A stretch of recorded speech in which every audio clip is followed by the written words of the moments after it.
नमस्कार दोस्तों, स्वागत है आप सभी का हमारे आज के इस वीडियो लेक्चर में।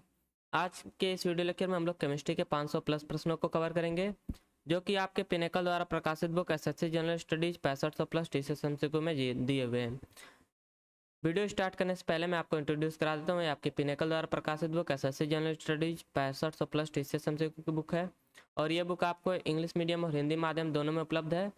और ये अब तक का लेटेस्ट एडिशन आपका 6th एडिशन है, तो अगर आप लोग चाहें तो इस बुक को परचेस करके अपनी तैयारी को और बेहतर बना सकते हैं। तो चलिए स्टार्ट करते हैं हम लोग आज के अपने इस वीडियो लेक्चर को। तो पहला आज का जो चैप्टर है आपका केमिस्ट्री का, वो है स्ट्रक्चर ऑफ एटम, परमाणु की संरचना। परमाणु की संरचना से आपका पहला प्रश्न है यहाँ पर कि पहचानिए कि आयनीकरण ऊर्जा। आयनीकरण ऊर्जा के बारे में दिए गए कथन सही हैं या गलत। तो आयनीकरण ऊर्जा के बारे में दिए हुए कथन सही है या गलत, हमें यह पहचानना है। तो पहला दिया है कि किसी परमाणु की आयनीकरण ऊर्जा ऊर्जा की वह मात्रा है जो गैस चरण में परमाणुओं के 1 मोल से 1 इलेक्ट्रॉन को निकालने के लिए आवश्यक होती है। ये आपका करेक्ट स्टेटमेंट है। दूसरा स्टेटमेंट क्या दिया है कि आयनीकरण ऊर्जा समूहों में ऊपर से नीचे तक बढ़ती है और आवर्त में बाएं से दाएं तक घटती है। ये आपका इनकरेक्ट स्टेटमेंट दिया है, क्योंकि जो आपका आयनीकरण ऊर्जा है यह डिक्रीज करता है top to bottom in group and increase करता है आपका फ्रॉम लेफ्ट टू राइट। तो यहाँ से आपका करेक्ट आंसर हो जाएगा option B, statement A is only correct. Option A आपका करेक्ट आंसर होगा, अरे ऑप्शन बी आपका करेक्ट आंसर होगा, only A statement is correct. अगला प्रश्न है आपका यहाँ से कि कार्ल एंडरसन किस वर्ष पॉजिट्रॉन नामक एक धनावेशित कण की खोज की जिसका द्रव्यमान इलेक्ट्रॉन के द्रव्यमान के बराबर ही प्रतीत होता है। तो कॉल्स एंडरसन ने आपका वर्ष 1913 में नहीं 1932 में आपका इसका आविष्कार किया था। ऑप्शन बी आपका करेक्ट आंसर होगा। कॉल्स एंडरसन ने 1932 में पॉजिट्रॉन नामक एक धनावेशित कण की खोज की जिसका द्रव्यमान इलेक्ट्रॉन के द्रव्यमान के बराबर ही प्रतीत होता है। ऑप्शन बी आपका करेक्ट आंसर होगा 1932। अगला प्रश्न है आपका कि नील बोहर ने किस वर्ष क्वांटम सिद्धांत पर आधारित हाइड्रोजन परमाणु के लिए एक सिद्धांत प्रस्तावित किया कि कुछ भौतिक राशियां केवल असतत मान हो सकती हैं। तो इन्होंने आपका यह सिद्धांत प्रतिपादित किया था 1913 में। ऑप्शन डी आपका करेक्ट आंसर होगा 1913। अगला प्रश्न है आपका कि which are the 4 quantum numbers for an electron present in 4f orbital. 4f कक्षक में उपस्थित एक इलेक्ट्रॉन के लिए 4 क्वांटम संख्याएं कौन सी है। तो यह 4 क्वांटम संख्याएं होंगी आपकी n = 4, l = 3, m = +4 and s = 1/2। Option D आपका करेक्ट आंसर होगा। अगला प्रश्न है आपका कि कॉपर का सही इलेक्ट्रॉनिक विन्यास क्या है। तो कॉपर का सही इलेक्ट्रॉनिक विन्यास है आपका ऑप्शन डी हो जाएगा correct answer, argon 3d10 4s1। अगला आपका प्रश्न यहाँ से कि जब किसी वस्तु पर धनात्मक आवेश होता है तो इसका क्या अर्थ होता है। तो जब किसी वस्तु पर धनात्मक आवेश होता है तो इसका अर्थ होता है आपका कि इसमें इलेक्ट्रॉन की तुलना में प्रोटॉन अधिक होते हैं। ऑप्शन बी आपका करेक्ट आंसर है। अगला प्रश्न है कि प्रोटॉन और न्यूट्रॉन का सापेक्ष आवेश कितना होता है। तो what is the relative charge of a proton and neutron. तो इस पे आपका चार्ज होता है +1 प्रोटॉन पे और 0 आपका चार्ज होता है न्यूट्रॉन पे। ऑप्शन सी आपका करेक्ट आंसर होगा। अगला प्रश्न है कि संख्या संरचना का निम्नलिखित में से कौन सा युग्म सही है।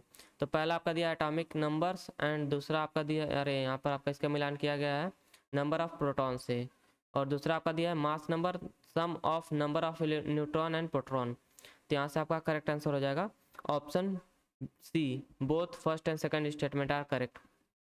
जो आपकी एटॉमिक संख्या होती है मतलब कि परमाणु संख्या, वो तो मतलब कि उसका उस एटम में जितने प्रोटॉन होते हैं उतनी होती है, और जो आपके मास नंबर है उस अरे जो नंबर ऑफ प्रोटॉन और नंबर ऑफ न्यूट्रॉन को जोड़ दिया जाता है तो उसका मास निकल आता है आपका एलिमेंट का, अरे एटम का।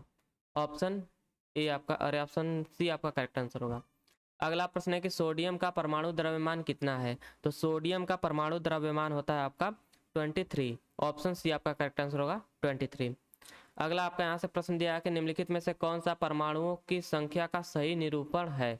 तो परमाणुओं की संख्या का सही निरूपण है, यह है आपका given mass upon molar mass into Avogadro's number. Option A आपका करेक्ट आंसर होगा, ऑप्शन ए। अगला आपका प्रश्न यहाँ से कि तीसरे कक्षक या एम कोश में अधिकतम कितने इलेक्ट्रॉन हो सकते हैं। तो तीसरे कक्षक या फिर एम कोश में अधिकतम इलेक्ट्रॉनों की संख्या होती है आपका 18। ऑप्शन सी आपका करेक्ट आंसर होगा 18। अगला प्रश्न है कि रदरफोर्ड के परमाणु मॉडल के संदर्भ में निम्नलिखित में से कौन सा कथन सही नहीं है। तो पहला कथन दिया है कि नाभिक का आकार परमाणु के आकार की तुलना में काफ़ी ज़्यादा होता है, और दूसरा आपका स्टेटमेंट दिया है कि इलेक्ट्रॉन नाभिक के चारों ओर वृत्ताकार मार्ग में चक्कर लगाते हैं। तो करेक्ट स्टेटमेंट दिया है। और सी स्टेटमेंट दिया है आपका कि परमाणु का केंद्र धनावेशित होता है जिसे नाभिक कहा जाता है, अभी आपका करेक्ट स्टेटमेंट था। और डी जो दिया है कि एक परमाणु का लगभग संपूर्ण द्रव्यमान नाभिक में होता है, ये भी करेक्ट स्टेटमेंट है। यहाँ से आपका ऑप्शन ए इनकरेक्ट स्टेटमेंट है, तो ये आपका करेक्ट ऑप्शन हो जाएगा इस प्रश्न का सही उत्तर। कि the size of the nucleus is very large as compare to the size of the atom, ये आपका कथन इनकरेक्ट स्टेटमेंट है regarding Rutherford nuclear model of an atom. अगला प्रश्न है कि तत्व संजो अरे which of the following pair of element valency is correct. तो तत्व और संयोजकता का निम्नलिखित में से कौन सा युग्म सही है। तो पहला दिया है बोरॉन का 2 एंड फ्लोरीन का आपका दिया है 3। तो बोरॉन का एटॉमिक नंबर होता है आपका 5, इसका मतलब कि वैलेंसी 3 होना चाहिए। तो पहला आपका इनकरेक्ट दिया है। दूसरा आपका दिया है फ्लोरीन मतलब क्या होता है, इसका एटॉमिक नंबर 9, तो 2 7, तो इसके लिए आपका 1 इलेक्ट्रॉन बस चाहिए वैलेंसी के लिए। तो यहाँ से ऑप्शन ए आपका इनकरेक्ट करेक्ट ऑप्शन हो जाएगा इसका कि neither first nor second statement is correct. अगला आपका प्रश्न यहाँ से कि कौन सा सिद्धांत धातु परिसरों में लिगैंड बॉन्डिंग और डी ऑर्बिटल के क्षरण और धातु परिसरों की ज्यामिति और डी ऑर्बिटल के विभाजन के बीच संबंधों पर चर्चा करता है। तो यह सिद्धांत है आपका क्रिस्टल क्षेत्र सिद्धांत। ऑप्शन ए आपका करेक्ट आंसर होगा क्रिस्टल फील्ड थ्योरी, जो आपका परिसरों में लिगैंड बॉन्डिंग और डी ऑर्बिटल के क्षरण और धातु की ज्यामिति और डी ऑर्बिटल के विभाजन के बीच संबंधों पर चर्चा करता है। ऑप्शन ए आपका करेक्ट आंसर हो जाएगा। अगला प्रश्न आपका कि परमाणुओं में क्षणित द्विध्रुवों से किस प्रकार के बल उत्पन्न होते हैं जो आसपास के परमाणुओं के तात्कालिक द्विध्रुव को प्रेरित करते हैं। एक आकर्षी बल उत्पन्न करते हैं और केवल कम दूरी नियर अबाउट 500 पिकोमीटर पर परिचालित होते हैं। तो ये होते हैं आपके, और इसे कहा जाता है आपका London dispersion force. Option B आपका करेक्ट आंसर होगा लंदन परिक्षेपण बल, इसे कहा जाता है। ऑप्शन बी आपका करेक्ट आंसर होगा। अगला प्रश्न है कि 1898 में किसके सिद्धांत ने प्रतिपादित किया कि द्वितीयक बंध द्वारा धातु से आबंधित आयनों समूहों में स्थानिक व्यवस्थाएं भिन्न भिन्न लक्षण उपसंयोजन संख्या के अनुरूप होती हैं।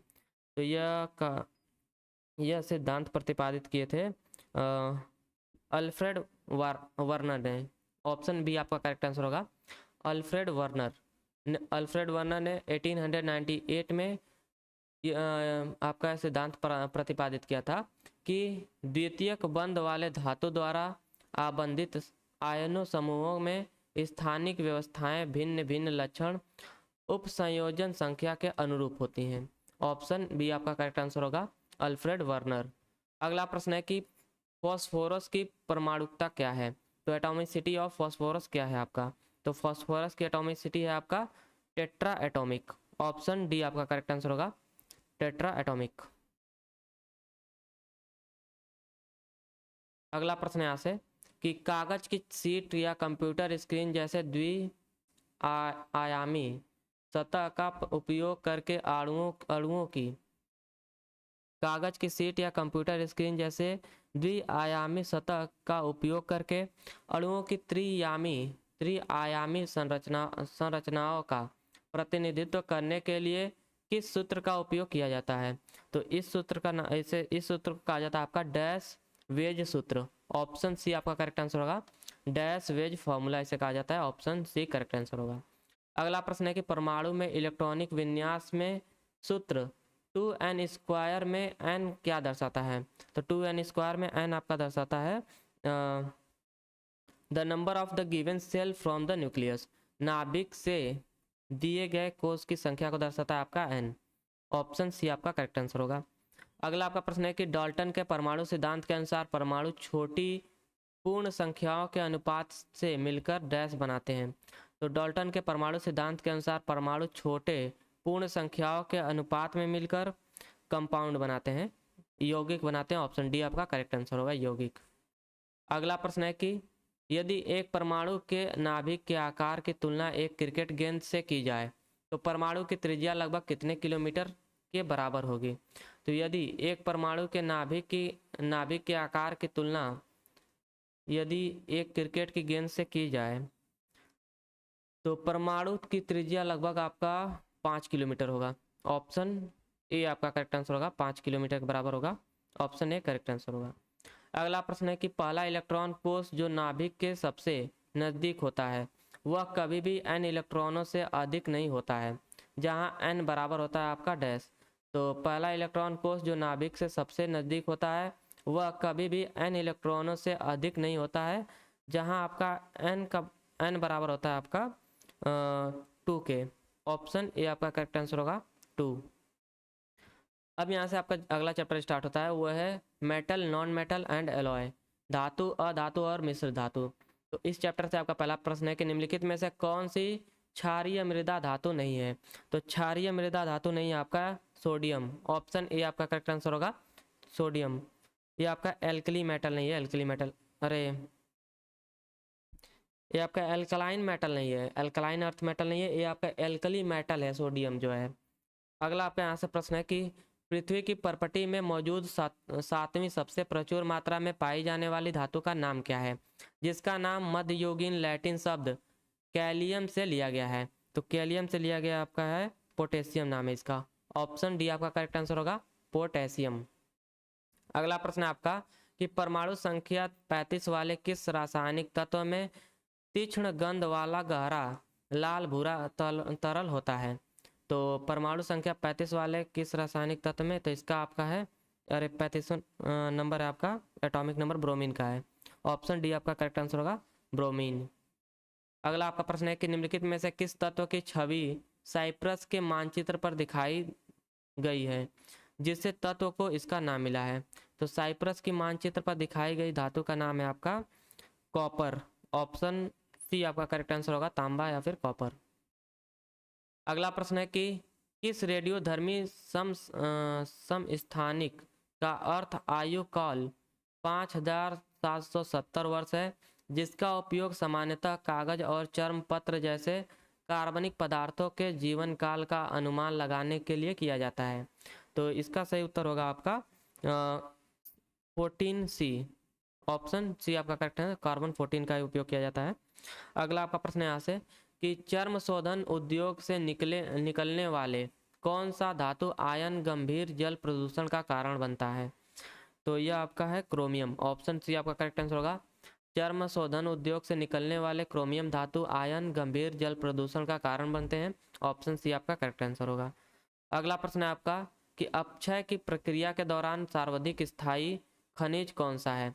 तो what is the most stable mineral during the process of weathering? तो यह है आपका क्वार्ट्ज। ऑप्शन ए आपका करेक्ट आंसर होगा, क्वार्ट्ज। अगला प्रश्न है कि from which Latin word is the S block element calcium derive? S block के तत्व कैल्शियम की व्युत्पत्ति किस लैटिन शब्द से हुई है? तो कैल्शियम की उत्पत्ति हुई है आपका क्लैक्स लैटिन शब्द से। ऑप्शन ए आपका करेक्ट आंसर होगा। अगला प्रश्न है कि which element of group 17 has isotope of masses 35 and 37 AMU with the average abundance of 75.77% and 24.23% respectively? तो यह धातु है आपका क्लोरीन। ऑप्शन ए आपका करेक्ट आंसर होगा, क्लोरीन। अगला प्रश्न है आपका कि which of the following are metalloids? निम्नलिखित में से कौन से उपधातु हैं? तो उप धातु का समूह है इसमें, यह है आपका बोरोन, सिलिकॉन और एंटीमनी। ऑप्शन सी आपका करेक्ट आंसर होगा। अगला प्रश्न है कि which among the following alloy is the combination of gold and silver. निम्नलिखित में से कौन सी मिश्र धातु सोने और चांदी का मिश्रण है। तो सोने और चांदी का मिश्रण है, यह है आपका इलेक्ट्रियम। ऑप्शन डी आपका करेक्ट आंसर होगा। इलेक्ट्रियम और इलेक्ट्रम है, ऑप्शन डी आपका करेक्ट आंसर होगा। यह सोने और चांदी का मिश्रण है, इलेक्ट्रम। अगला आपका प्रश्न यहाँ से कि which of the following is non metal that can exist in different form. निम्नलिखित में से कौन सी एक अधातु है जो विभिन्न रूपों में पाई जाती है। तो यह अधातु का नाम, इस अधातु का नाम है आपका कार्बन। ऑप्शन बी आपका करेक्ट आंसर होगा, कार्बन। अगला प्रश्न है कि समस्थानिकों की विशेषता क्या है। तो what is the characteristics of isotopes. तो आइसोटोप्स का एक कैरेक्टर होता है कि same atomic number and different mass number. Option B आपका करेक्ट आंसर होगा कि उनके एटॉमिक नंबर जो होते हैं सेम होते हैं आइसोटोप्स के, बट उनके मास जो होते हैं डिफरेंट होते हैं। जैसे कि आप क्लोरीन ले लीजिए एग्जाम्पल में। अगला आपका प्रश्न है यहाँ से कि which of the following metal is always a component in an amalgam. निम्नलिखित में से कौन सी धातु अमलगम में सदैव एक घटक के रूप में विद्यमान होती है। तो अमलगम में सदैव एक घटक के रूप में आपका विद्यमान होती है, यह है आपका मरकरी। ऑप्शन बी आपका करेक्ट आंसर होगा, मरकरी। अगला प्रश्न है कि oxide of dash and dash dissolve in rain water and from acid which are called acid rain. Dash और डैश के ऑक्साइड वर्षा जल में घुल जाते हैं और अम्ल बनाते हैं, और अम्ल बनाते हैं जिसे अम्ल वर्षा कहा जाता है। तो इसे का ये होते हैं आपके सल्फर, नाइट्रोजन और ये सल्फर नाइट्रोजन का मिक्स हो जाते हैं। ऑप्शन बी आपका करेक्ट आंसर होगा कि सल्फर और नाइट्रोजन के ऑक्साइड वर्षा जल में घुल जाते हैं और अम्ल बनाते हैं जिससे आपका अम्ल वर्षा कहा जाता है। ऑप्शन बी आपका करेक्ट आंसर होगा, सल्फर एंड नाइट्रोजन। अगला प्रश्न है कि which among the following alloy is made up of copper and zinc. निम्नलिखित में से कौन सी मिश्र धातु तांबे और जस्ते से बनी है। तो तांबे और जस्ते से बनी मिश्र धातु का नाम है आपका डच मेटल। ऑप्शन डी आपका करेक्ट आंसर होगा, डच मेटल, डच धातु। अगला आपका प्रश्न है कि which of the following statement is correct. निम्नलिखित में से कौन सा कथन सत्य है। तो इसमें से सत्य कथन हमें बताना है। तो पहला आपका कथन दिया है कि metal reacts with acid and produce metal salt and hydrogen gas. तो पहला तो आपका जैसे कि दिया है कि धातु अम्लों से अभिक्रिया करते हैं और धातु लवण तथा हाइड्रोजन गैस बनाते हैं। पहला आपका करेक्ट स्टेटमेंट है, आपका ऑप्शन ए ही आपका करेक्ट आंसर हो जाएगा। अगला आपका प्रश्न यहाँ से है नॉन मेटल, इसमें देखे non metal reacts with oxygen to produce non metallic oxide, ये भाई इनकरेक्ट स्टेटमेंट है। और अगला जो है कि burning metal reacts with oxygen to produce metal oxide which are acidic in nature. तो दहन करने पर धातुएं ऑक्सीजन से अभिक्रिया कर धातु ऑक्साइड बनाते हैं जो अम्लीय प्रकृति के होते हैं, यह भी आपका इनकरेक्ट स्टेटमेंट दिया है। और ऑप्शन डी भी आपका कि less reactive metal displace more reactive metal, अरे भाई ये भी आपका इनकरेक्ट स्टेटमेंट है। अगला प्रश्न है कि which of the following statement is are not correct. निम्नलिखित में से कौन सा या से कथन सही नहीं है। तो पहला आपका कथन दिया है कि the property of metals by which they can be beaten into thin sheet is called malleability. धातुओं का वह गुण जिसके द्वारा उन्हें पीटकर पतली चादर में बदला जा सकता है, उन्हें आघात वर्णीयता मेलेबिलिटी कहा जाता है। तो यहाँ से आपका पहला स्टेटमेंट तो इनकरेक्ट हो जाएगा।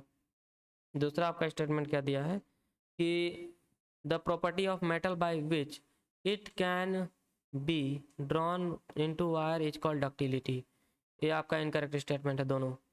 तो यहाँ से आपका ऑप्शन ए करेक्ट आंसर हो जाएगा कि neither of one neither two is correct. और जो आपका मेलेबिलिटी होता है the property of a metal to be beaten into thin sheet, ये आपका मेलेबिलिटी हो जाता है। और दूसरा आपका जो डक्टिलिटी है, डक्टिलिटी का आपका हो जाएगा कि the property of metal to be drawn into thin wire.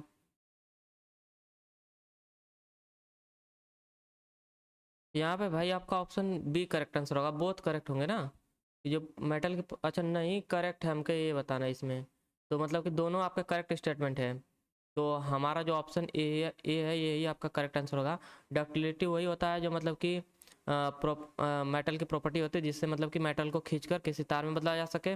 और जो आपका मेलेबिलिटी होता है, किसी धातु को मतलब पीट पीट कर उसका आकार बदला बदला जा सके, उसके मेलेबिलिटी कहते हैं। तो दोनों आपका करेक्ट स्टेटमेंट है। हमसे नॉट करेक्ट पूछा है इस क्वेश्चन में, तो आपका ऑप्शन ए करेक्ट आंसर हो जाएगा। Neither one neither two are not correct. अगला प्रश्न है आपका कि निम्नलिखित में से कौन सा तरल सोना और प्लेटिनम जैसे उत्कृष्ट धातुओं को विलयन सकता है। तो which of the following liquid can dissolve novel metal such as gold and platinum. तो इसका आपका विलयन कर सकता है एक्वा रेगिया। ऑप्शन बी आपका करेक्ट आंसर होगा। एक्वा रेगिया अल्मराज। ऑप्शन बी आपका करेक्ट आंसर होगा। Aqua regia can dissolve aqua regia can dissolve noble metal such as gold and metals और गोल्ड एंड प्लेटिनम। अगला आपका प्रश्न यहाँ से कि which of the following statement is not correct regarding the alkali metals. क्षार धातुओं के संबंध में निम्नलिखित में से कौन सा कथन सही नहीं है। तो पहला आपका दिया है यहाँ पर कथन कि all the alkali metals are silvery white soft and light metals. सभी क्षार धातुएं चांदी जैसी सफ़ेद मुलायम और हल्की धातुएं होती हैं। और भी आपका दिया है कि the ionization enthalpies of the alkali metals are considerably low and decrease down the group from. क्षार धातुओं की आयनन एंथैल्पी काफ़ी कम होती है और समूह में नीचे की ओर जाने पर घटती है। तो ये भी आपका करेक्ट स्टेटमेंट है। अरे ये आपका करेक्ट स्टेटमेंट है, मैं नॉन करेक्ट बताना है इसमें ना, जो गलत है आपका। और ऑप्शन डी और ऑप्शन सी जो दिया आपका स्टेटमेंट कि group one metal are also called are also known as alkali metal. समूह एक की धातुओं को क्षार धातुओं के रूप में जाना जाता है, ये भी आपका करेक्ट स्टेटमेंट है। और जो ऑप्शन डी दिया आपका कि all the alkali metals have two valence electron, ये आपका इनकरेक्ट स्टेटमेंट दिया है अल्कली मेटल्स के संदर्भ में। ऑप्शन डी आपका नॉट करेक्ट ऑप्शन है एल्कली मेटल के संदर्भ में, और ऑप्शन डी आपका करेक्ट आंसर हो जाएगा यहाँ से। अगला प्रश्न है कि which of the following statement is incorrect. निम्नलिखित में से कौन सा कथन गलत है। तो गलत कथन हमें चुनना है इसमें से। तो पहला आपका कथन दिया है कि metal are used in making cookwares. धातुओं का उपयोग बर्तन बनाने में किया जाता है, सही है। Metal are used in manufacturing of automobiles. Automobile के निर्माण में धातुओं का उपयोग किया जाता है, सही है। और सी स्टेटमेंट दिया है कि living being in health metal during respiration. श्वसन के दौरान जीवित प्राणी धातुओं को अंदर ग्रहण कर सकते हैं, ये आपका इनकरेक्ट स्टेटमेंट होगा, ऑप्शन सी। और बाकी आपका जो डी दिया है कि metal are used in manufacturing jewellery, ये भी आपका करेक्ट स्टेटमेंट है मेटल के रिगार्डिंग। तो यहाँ से आपका ऑप्शन सी करेक्ट आंसर हो जाएगा इसका। अगला प्रश्न है कि चूज द मोर रिएक्टिव और most reactive metal from the given option below. नीचे दिए गए विकल्पों में से सर्वाधिक क्रियाशील धातु का चयन कीजिए। तो सर्वाधिक क्रियाशील धातु है आपका इनमें से यह है सोडियम। ऑप्शन सी आपका करेक्ट आंसर होगा, सोडियम। अगला प्रश्न है कि which are the following statement is incorrect. निम्नलिखित में से कौन सा कथन गलत है। तो गलत कथन इसमें से हमें सेलेक्ट करना है। तो पहला कथन दिया है कि metal reacts with oxygen to form basic oxide. और दूसरा आपका स्टेटमेंट दिया है यहाँ पर कि नॉन मेटल आर मेलिएबल, अधातु मेलिएबल होते हैं। तो ये आपका इनकरेक्ट स्टेटमेंट है, ऑप्शन बी। बाकी आपका जो सी स्टेटमेंट दिया है कि non metal do not produce any sound, ये भी आपका करेक्ट स्टेटमेंट है। और ऑप्शन जो डी दिया है कि metals have low ionization enthalpy, ये भी आपका करेक्ट स्टेटमेंट है। अगला आपका प्रश्न है यहाँ से कि निम्नलिखित में से कौन सी धातु ठंडे जल के साथ त्वरित अभिक्रिया करती है। तो which of the following metal reacts violently with cold water. तो यह धातु का नाम है आपका पोटेशियम। ऑप्शन डी आपका करेक्ट आंसर होगा, पोटेशियम। अगला आपका प्रश्न है यहाँ से कि which of the following metal having atomic number 3 is a soft silvery metal with very low density that reacts vigorously with water and corrode quickly in air. तो भाई यहाँ से आपका एटॉमिक नंबर जिसका 3 उसी को बस चुनना है, हमें बताना है। तो इसका सही उत्तर हो जाएगा आपका लिथियम। ऑप्शन सी आपका करेक्ट आंसर होगा। अगला प्रश्न है कि identify the incorrect pair with respect to the substance and their specific heat capacity. Joule per KG per kelvin, 8 room temperature and atmospheric pressure. कमरे के तापमान और वायुमंडलीय दाब पर पदार्थों और उनकी विशिष्ट ऊष्मा क्षमता joule per KG per kelvin के संबंध में गलत युग्म की पहचान करें। तो इसमें से आपका गलत युग्म क्या दिया है, एल्युमिनियम का आपका 9 joule per KG per kelvin आपका है, और वाटर का आपका 1200। ये आपका इनकरेक्ट दिया है। वाटर का स्पेसिफिक हीट कैपेसिटी होता है 4186 joule per KG per kelvin. तो आपका जो इनकरेक्ट दिया है ऑप्शन बी आपका करेक्ट आंसर होगा, वाटर। अगला प्रश्न है कि the particle of which metal on heating to boiling point of 357 degree Celsius go from liquid state to gas state. किस धातु के कण 357 डिग्री सेल्सियस से क्वथनांक तक गर्म करने पर आपके द्रव्य अवस्था से गैस अवस्था में चले जाते हैं। तो द्रव्य अवस्था से गैस अवस्था में चले जाते हैं, यह धातु है आपका मरकरी। ऑप्शन ए आपका करेक्ट आंसर होगा, मरकरी। अगला प्रश्न आपका कि किस तत्व का नाम एंग्लो सैक्सन शब्द से लिया गया है और इसका प्रतीक लैटिन शब्द है आरम, आपका आरम से आया है। तो the name of which element is derived from an Anglo Saxon word and its symbol came from the Latin word aurum. तो यह आपका धातु है आर्ग, अरे इस धातु का आपका गोल्ड, अरे गोल्ड है आपका। हाँ, ऑप्शन बी आपका करेक्ट आंसर होगा, यह धातु आपका गोल्ड है। अगला प्रश्न आपका यहाँ से कि which metal sulphate composed of potassium aluminium sulphate ions in the ratio 1:1:2 plays a role as a flame retardant, a mordant and an astringent। तो 1:1:2 के अनुपात में पोटेशियम एल्यूमिनियम और सल्फेट आयामों से बना कौन सा धातु सल्फेट एक ज्वाला मंदक, रंग बंधक और स्तंभ बंधक की भूमिका निभाता है। तो यह धातु है आपका पोटेशियम एलम। ऑप्शन बी आपका करेक्ट आंसर होगा, पोटेशियम एलम। अगला आपका प्रश्न है यहाँ से कि ozone is an allotrope of dash. Ozone dash का एक अपरूप है, अपर रूप है। तो यह आपका ऑक्सीजन का एक अपर रूप है। ऑप्शन बी आपका करेक्ट आंसर होगा। ओजोन का जैसे कि जानते हैं आप होता है O3। अगला प्रश्न है आपका कि how many proton are there in lithium nucleus. Lithium के नाभिक में कितने प्रोटॉन होते हैं। तो लिथियम के नाभिक में कुल 3 इलेक्ट्रॉन होते हैं, 3 प्रोटॉन होते हैं। ऑप्शन डी आपका करेक्ट आंसर होगा, 3 प्रोटॉन। ऑप्शन डी आपका करेक्ट आंसर है। अगला प्रश्न है कि निम्नलिखित में से कौन सा एक निम्न श्रेणी का भूरा कोयला है जो उच्च नमी की मात्रा के साथ नरम होता है। तो निम्नलिखित में से कौन सा एक निम्न श्रेणी का भूरा कोयला है जो उच्च नमी की मात्रा के साथ नरम होता है। तो इसका नाम है आपका लिग्नाइट। ऑप्शन डी आपका करेक्ट आंसर होगा, लिग्नाइट कोयला है। अगला प्रश्न है कि which are the following is a property of silicon dioxide.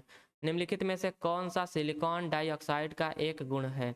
तो सिलिकॉन डाइऑक्साइड का एक गुण है, यह है आपका it has a high melting point.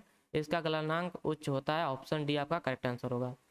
अगला प्रश्न है कि which are the following mineral has kieserite as its ore. निम्नलिखित में से किस खनिज के अस्यक के रूप में कीसेराइट होता है। तो कीसेराइट आपका होता है मैग्नीशियम के खनिज अस्यक में। ऑप्शन बी आपका करेक्ट आंसर होगा, मैग्नीशियम। ऑप्शन बी आपका करेक्ट आंसर है। अगला प्रश्न है कि identify the alloy among the following of which lead is a component. निम्नलिखित में से मिश्र धातु की पहचान कीजिए जिसमें सीसा का एक घटक है। तो सीसा का एक घटक है, यह आपका मिश्र धातु है सोल्डर।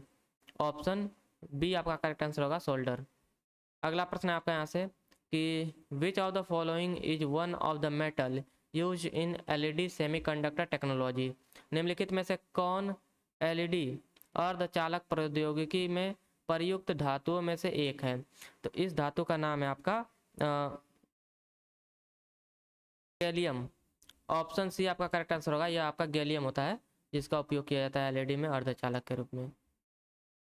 अगला आपका प्रश्न है यहाँ से कि which are the following metal reacts with the moist carbon dioxide in the air and slowly loses loses its shiny brown surface and gain a green coat. निम्नलिखित में से कौन सी धातु हवा में नम कार्बन डाइऑक्साइड के साथ अभिक्रिया करती है और धीरे धीरे अपनी चमकदार भूरी सतह खो देती है और एक हरा कोट प्राप्त कर लेती है? तो यह धातु है आपका कॉपर। ऑप्शन डी आपका करेक्ट आंसर होगा, कॉपर। अगला प्रश्न है कि निम्नलिखित में से कौन सी विशेषता धातुओं द्वारा नहीं दिखाई जाती है?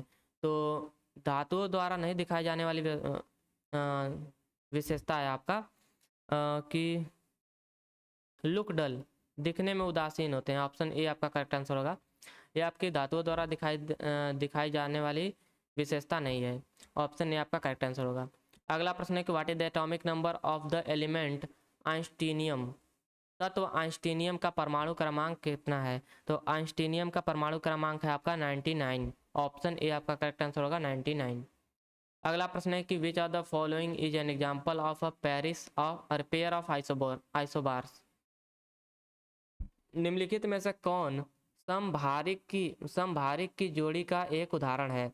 तो समभारिक की जोड़ी का एक उदाहरण है, इसका सही उत्तर होगा आपका कैल्शियम एंड आर्गन।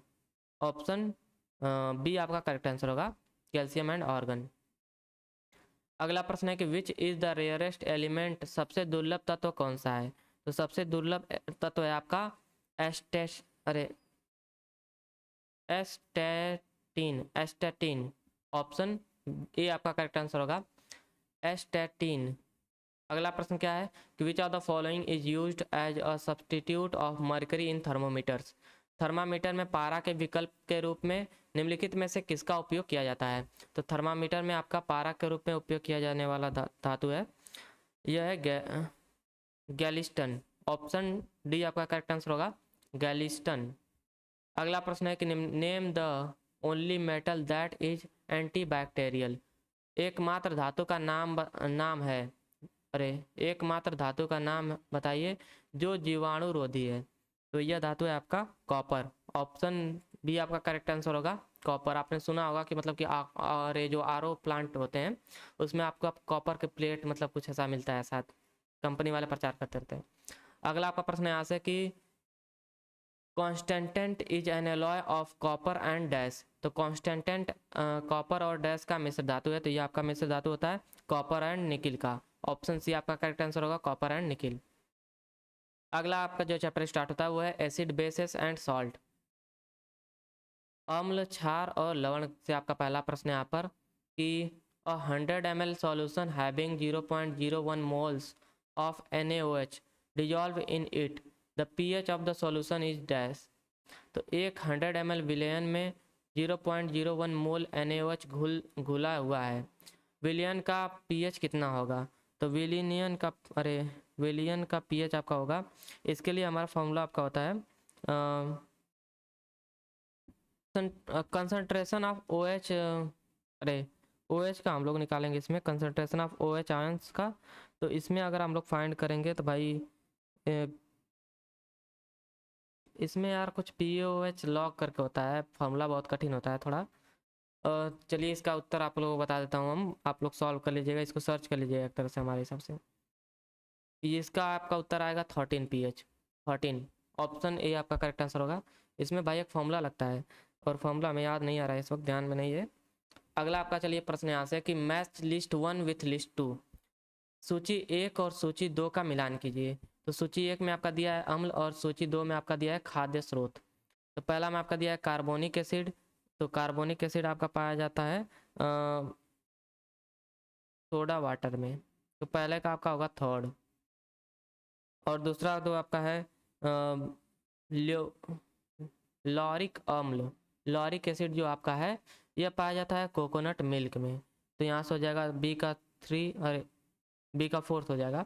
और ब्यूटेरिक एसिड जो है आपका यह पाया जाता है बटर में, तो आपका हो जाएगा सी का 2। और जो आपका यूरिसिक एसिड जो आपका है यह पाया जाता है आपका मस्टर्ड ऑयल में, तो आपका हो जाएगा डी का 4। यहाँ से आपका करेक्ट आंसर होगा कि ए का 3, बी का 4, सी का 2 और डी का 1। ऑप्शन बी आपका करेक्ट आंसर हो जाएगा।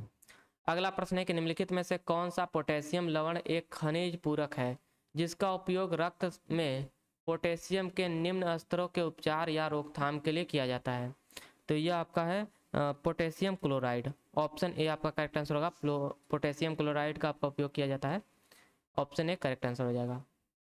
अगला प्रश्न है कि the reaction between an acid and a base is known as dash.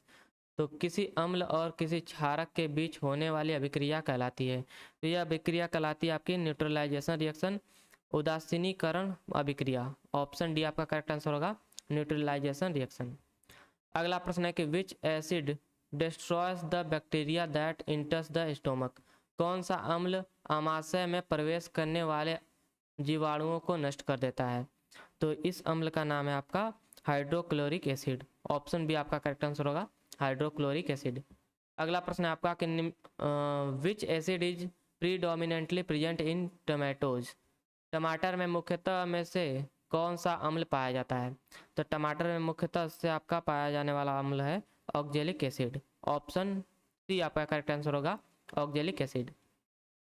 अगला प्रश्न है कि which among the following is a covalent compound.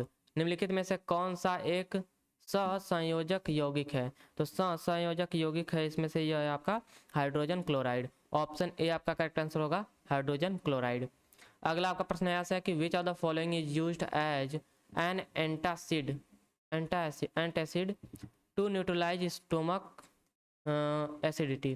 पेट की अम्लता को उदासीन करने के लिए निम्नलिखित में से किसका उपयोग प्रति अम्ल के रूप में किया जाता है? तो आपका उपयोग किया जाता है मैग्नीशियम हाइड्रोक्साइड। ऑप्शन डी आपका करेक्ट आंसर होगा, मैग्नीशियम हाइड्रोक्साइड का उपयोग किया जाता है पेट की अम्लता को उदासीन करने के लिए। अगला आपका प्रश्न यहाँ से कि when the litmus solution is neither acidic nor basic its colour is dash. तो लिटमस विलयन जब ना तो अम्लीय होता है और ना ही क्षारीय होता है, तब यह डैश रंग का होता है, तब यह आपका पर्पल रंग का होता है। ऑप्शन सी आपका करेक्ट आंसर होगा, बैगनी रंग का हो जाता है। अगला आपका प्रश्न है कि निम्नलिखित में से कौन सा अम्ल सिरके के पीएच को अम्लीय बनाता है? तो which of the following acid makes the pH of vinegar acid. तो इसका सही उत्तर होगा आपका एसिटिक एसिड। ऑप्शन डी आपका करेक्ट आंसर होगा कि एसिटिक एसिड सिरके के पीएच को अम्लीय बनाता है। ऑप्शन डी आपका करेक्ट आंसर होगा। अगला आपका यहाँ से प्रश्न है कि निम्नलिखित में से कौन सा या से कथन सही है? तो पहला आपका कथन दिया है कि salt of a strong acid and weak base are acidic with pH value less than 7। तो पहला आपका स्टेटमेंट तो सही दिया है। दूसरा स्टेटमेंट है कि when electricity is pass through an aqueous solution of sodium chloride called brine it decomposes to form sodium oxide. तो यहाँ से आपका सेकंड इनकरेक्ट स्टेटमेंट है, ओनली स्टेटमेंट 1 करेक्ट है, तो ऑप्शन डी आपका करेक्ट आंसर हो जाएगा। अगला प्रश्न आपका यहाँ से कि which of the following bases is found in lime water. निम्नलिखित में से कौन सा क्षार चूने में पाया जाता है? तो चूने में पाया जाने वाला क्षार है आपका कैल्शियम हाइड्रोक्साइड। ऑप्शन ए आपका करेक्ट आंसर होगा, कैल्शियम हाइड्रोक्साइड आपका जो क्षार है चूने के पानी में पाया जाता है। अगला प्रश्न है आपका कि which of the following statement is correct. निम्नलिखित में से कौन सा कथन सही है? तो इसमें से हमें सही कथन चुनना है। तो पहला आपका कथन दिया है यहाँ पर कि living organism can survive a wide range of pH change. तो जीवित विस्तृत पीएच में जीवित रह सकते हैं, ये आपका इनकरेक्ट स्टेटमेंट है। जीव जो आपका विस्तृत पीएच में कभी जीवित नहीं रह सकते हैं भाई। पीएच अगर बदलता रहेगा तो मतलब जो लिविंग ऑर्गेनिज्म है छोटे छोटे वो मर जाएंगे ना। और अगला जो आपका दिया है कि when pH of acid rain is less than 8.2 it is called acid rain. तो बी स्टेटमेंट ये आपका इनकरेक्ट है। और सी स्टेटमेंट आपका हो जाएगा कि our body works within the pH range of 7.0 to 7.8। हमारा शरीर 7.0 से 7.8 के पीएच के बीच में कार्य करता है। ऑप्शन सी आपका करेक्ट स्टेटमेंट होगा, बाकी सभी आपके इनकरेक्ट स्टेटमेंट है। अगला आपका यहाँ से प्रश्न है कि which of the following statement substance which of the following substances has a pH value of about 14। निम्नलिखित में से किस पदार्थ का पीएच मान लगभग 14 है? तो पीएच मान लगभग 14 होता है आपका सोडियम हाइड्रोक्साइड का। ऑप्शन बी आपका करेक्ट आंसर होगा, सोडियम हाइड्रोक्साइड। अगला प्रश्न है कि pH of milk of magnesia is dash. Milk of magnesia का पीएच डैश होता है, तो मिल्क ऑफ मैग्नीशिया का पीएच होता है लगभग 10। ऑप्शन सी आपका करेक्ट आंसर होगा 10। अगला प्रश्न है आपका कि which of the following is a natural acid base indicator. तो निम्नलिखित में से कौन सा प्राकृतिक अम्ल अम्ल क्षारक सूचक है। तो प्राकृतिक अम्ल क्षारक सूचक है आपका लिटमस और टर्मरिक। यहाँ से आपका दोनों करेक्ट आंसर हो जाएगा। ऑप्शन डी आपका करेक्ट आंसर होगा, both first and second all are correct. अगला आपका प्रश्न है कि how does hydrochloric acid help in facilitating the action of pepsin. Hydrochloric अम्ल पेप्सिन की क्रिया को सुगम बनाने के लिए किस प्रकार सहायता करते हैं। तो ये आपका सहायता करते हैं कि hydrochloric acid creates an acidic medium which facilitate the action of the enzymes pepsin. Hydrochloric अम्ल एक अम्लीय माध्यम बनाता है जो एंजाइम पेप्सिन की क्रिया को सुविधाजनक बनाता है। ऑप्शन ए ही आपका करेक्ट आंसर होगा। ऑप्शन ए आपका करेक्ट आंसर हो जाएगा इस प्रश्न का सही उत्तर। अगला प्रश्न है आपका कि which of the following is not correct match. तो निम्नलिखित में से कौन सा सही सुमेलित नहीं है। तो पहला आपका दिया acid present in tomato is known as formic acid. तो पहला ये आपका पहला आपका करेक्ट आंसर होगा, नहीं, फॉर्मिक एसिड। इसमें तो आपका भाई हाइड्रोक्लोरिक एसिड मिलता है ना टमाटो में, तो आपका नहीं, हाइड्रोक्लोरिक एसिड कैसे भाई, टमाटो में आपका oxalic acid, acid present in tomatoes are oxalic acid. हाँ ऑक्जेलिक एसिड होगा, फॉर्मिक एसिड कैसे करेक्ट हो जाएगा भाई। ऑप्शन ए आपका इनकरेक्ट है। और बाकी के जो हैं कि the acid present in orange आपका सिट्रिक एसिड होता है, और ग्रेप्स में आपके टर्टरिक अम्ल पाए जाते हैं, टर्टरिक एसिड पाया जाता है, और रेंसिड बटर में आपका ब्यूटरिक एसिड पाया जाता है। अगला आपका प्रश्न है कि which of the following acid is found in spinach. पालक में निम्नलिखित में से कौन सा अम्ल पाया जाता है। तो पालक में आपका पाया जाता है अमोनियम हाइड्रोक्लो नहीं, उसमें तो फॉर्मिक एसिड पाया जाता है, नहीं भाई ऑक्जेलिक एसिड। पालक स्पिंच, स्पिंच में आपका ऑक्जेलिक एसिड पाया जाता है। ऑप्शन डी आपका करेक्ट आंसर होगा, ऑक्जेलिक एसिड। अगला आपका प्रश्न है यहाँ से कि which of the following basis is found in window cleaner. Window cleaner में निम्न में से कौन सा क्षार पाया जाता है। तो विंडो क्लीनर में आपका क्षार पाया जाता है, यह है अमोनियम हाइड्रोक्साइड। ऑप्शन बी आपका करेक्ट आंसर होगा, अमोनियम हाइड्रोक्साइड। अगला आपका प्रश्न है यहाँ से कि which of the following pair of natural source acid is not correctly matched. प्राकृतिक स्रोत अम्ल का निम्नलिखित में से कौन सा युग्म सही सुमेलित नहीं है। तो यह युग्म में आपका टेमेरिंड, इमली जो है आपका, इमली में ऑक्जेलिक एसिड पाया जाता है, ये आपका इनकरेक्ट है, क्योंकि जो आपका इमली होता है टर्मा अरे टमरिंड, इसमें आपका टर्टरिक एसिड पाया जाता है। तो ऑप्शन फर्स्ट आपका इनकरेक्ट होगा। बाकी आपका जो विनेगर है इसमें सिरका में एसिटिक एसिड पाया जाता है, कॉर्ड में आपका लैक्टिक एसिड पाया जाता है, ऑरेंज में आपका सिट्रिक एसिड पाया जाता है, संतरे में आपका सिट्रिक अम्ल पाया जाता है। अगला प्रश्न है कि aqua regia is a freshly prepared mixture of concentrated hydrochloric acid and concentrated nitric acid in the ratio of dash by volume. Aqua regia सांद्र हाइड्रोक्लोरिक अम्ल और सांद्र नाइट्रिक अम्ल का आयतन के डैश के अनुपात में ताज़ा तैयार मिश्रण है। तो इसका आयतन होता है आपका 3:1। ऑप्शन ए आपका करेक्ट आंसर होगा, 3:1। अगला प्रश्न है कि tooth decay starts when the pH of the mouth is lower than dash. दांतों की सड़न तब शुरू हो जाती है जब मुंह का पीएच डैश से कम होता है। तो जब मुंह का पीएच आपका 5.5 से कम होता है तो दांत आपके सड़ने लगते हैं, दांतों का सड़न शुरू हो जाता है। अगला प्रश्न है आपका muriatic acid is another name of which compound is used in the production of chloride fertilisers and dyes in electroplating and in the photographic textile and rubber industries. Muriatic अम्ल किस यौगिक का दूसरा नाम है जिसका उपयोग क्लोराइड उर्वरक और रंगों के उत्पादन में, इलेक्ट्रोप्लेटिंग में और फोटोग्राफिक कपड़ा और रबर उद्योगों में किया जाता है। तो इस अम्ल का नाम है आपका हाइड्रोक्लोरिक एसिड। ऑप्शन सी आपका करेक्ट आंसर होगा, हाइड्रोक्लोरिक अम्ल आपका उपयोग किया जाता है। अगला प्रश्न है कि what happen when an acid और a base is mixed with water. क्या होता है जब अम्ल या फिर क्षार को जल में मिलाया जाता है। तो अगर जल में मिलाया जाएगा, अगर आपका एसिड या फिर क्षार, बेस अगर या फिर एसिड अगर मिलाया जाएगा वाटर में तो द कंसनट्रेशन उसका डिक्रीज हो जाएगा। तो ऑप्शन डी आपका करेक्ट आंसर होगा यहाँ से कि the decrease in the concentration of ion of H3O plus और OH minus per unit volume. Option D आपका करेक्ट आंसर होगा कि जो कंसनट्रेशन ऑफ आयन है H3O प्लस का और OH माइनस का वो आपका कम होगा। तो ऑप्शन डी आपका करेक्ट आंसर होगा यहाँ से। अगला आपका प्रश्न है कि what does P in pH stand for. PH में पी क्या क्या अर्थ है? तो पीएच में पी का अर्थ है आपका पोटेंज। पोटेंज आपका करेक्ट आंसर होगा, पोटेंज। अगला आपका प्रश्न यहाँ से कि identify the acid that help in digestion. उस अम्ल की पहचान करें जो पाचन में मदद करता है। तो उस अम्ल का नाम है आपका हाइड्रोक्लोरिक एसिड। ऑप्शन सी आपका करेक्ट आंसर होगा, हाइड्रोक्लोरिक अम्ल। अगला प्रश्न है कि who synthesised acetic acid for the first time. पहली बार एसिटिक अम्ल का संश्लेषण किसने किया था? तो पहली बार एसिटिक अम्ल का संश्लेषण किया थे कोल्बे ने। ऑप्शन डी आपका करेक्ट आंसर होगा, कोल्ब। अगला प्रश्न है आपका कि what do you call a base that dissolve in water. जल में घुलनशील क्षार को क्या कहते हैं? तो जल में घुलनशील क्षार को कहा जाता है आपका अल्कली। ऑप्शन ए आपका करेक्ट आंसर होगा, अल्कली। अगला प्रश्न है कि acetic nature of soil is shown by high concentration of dash.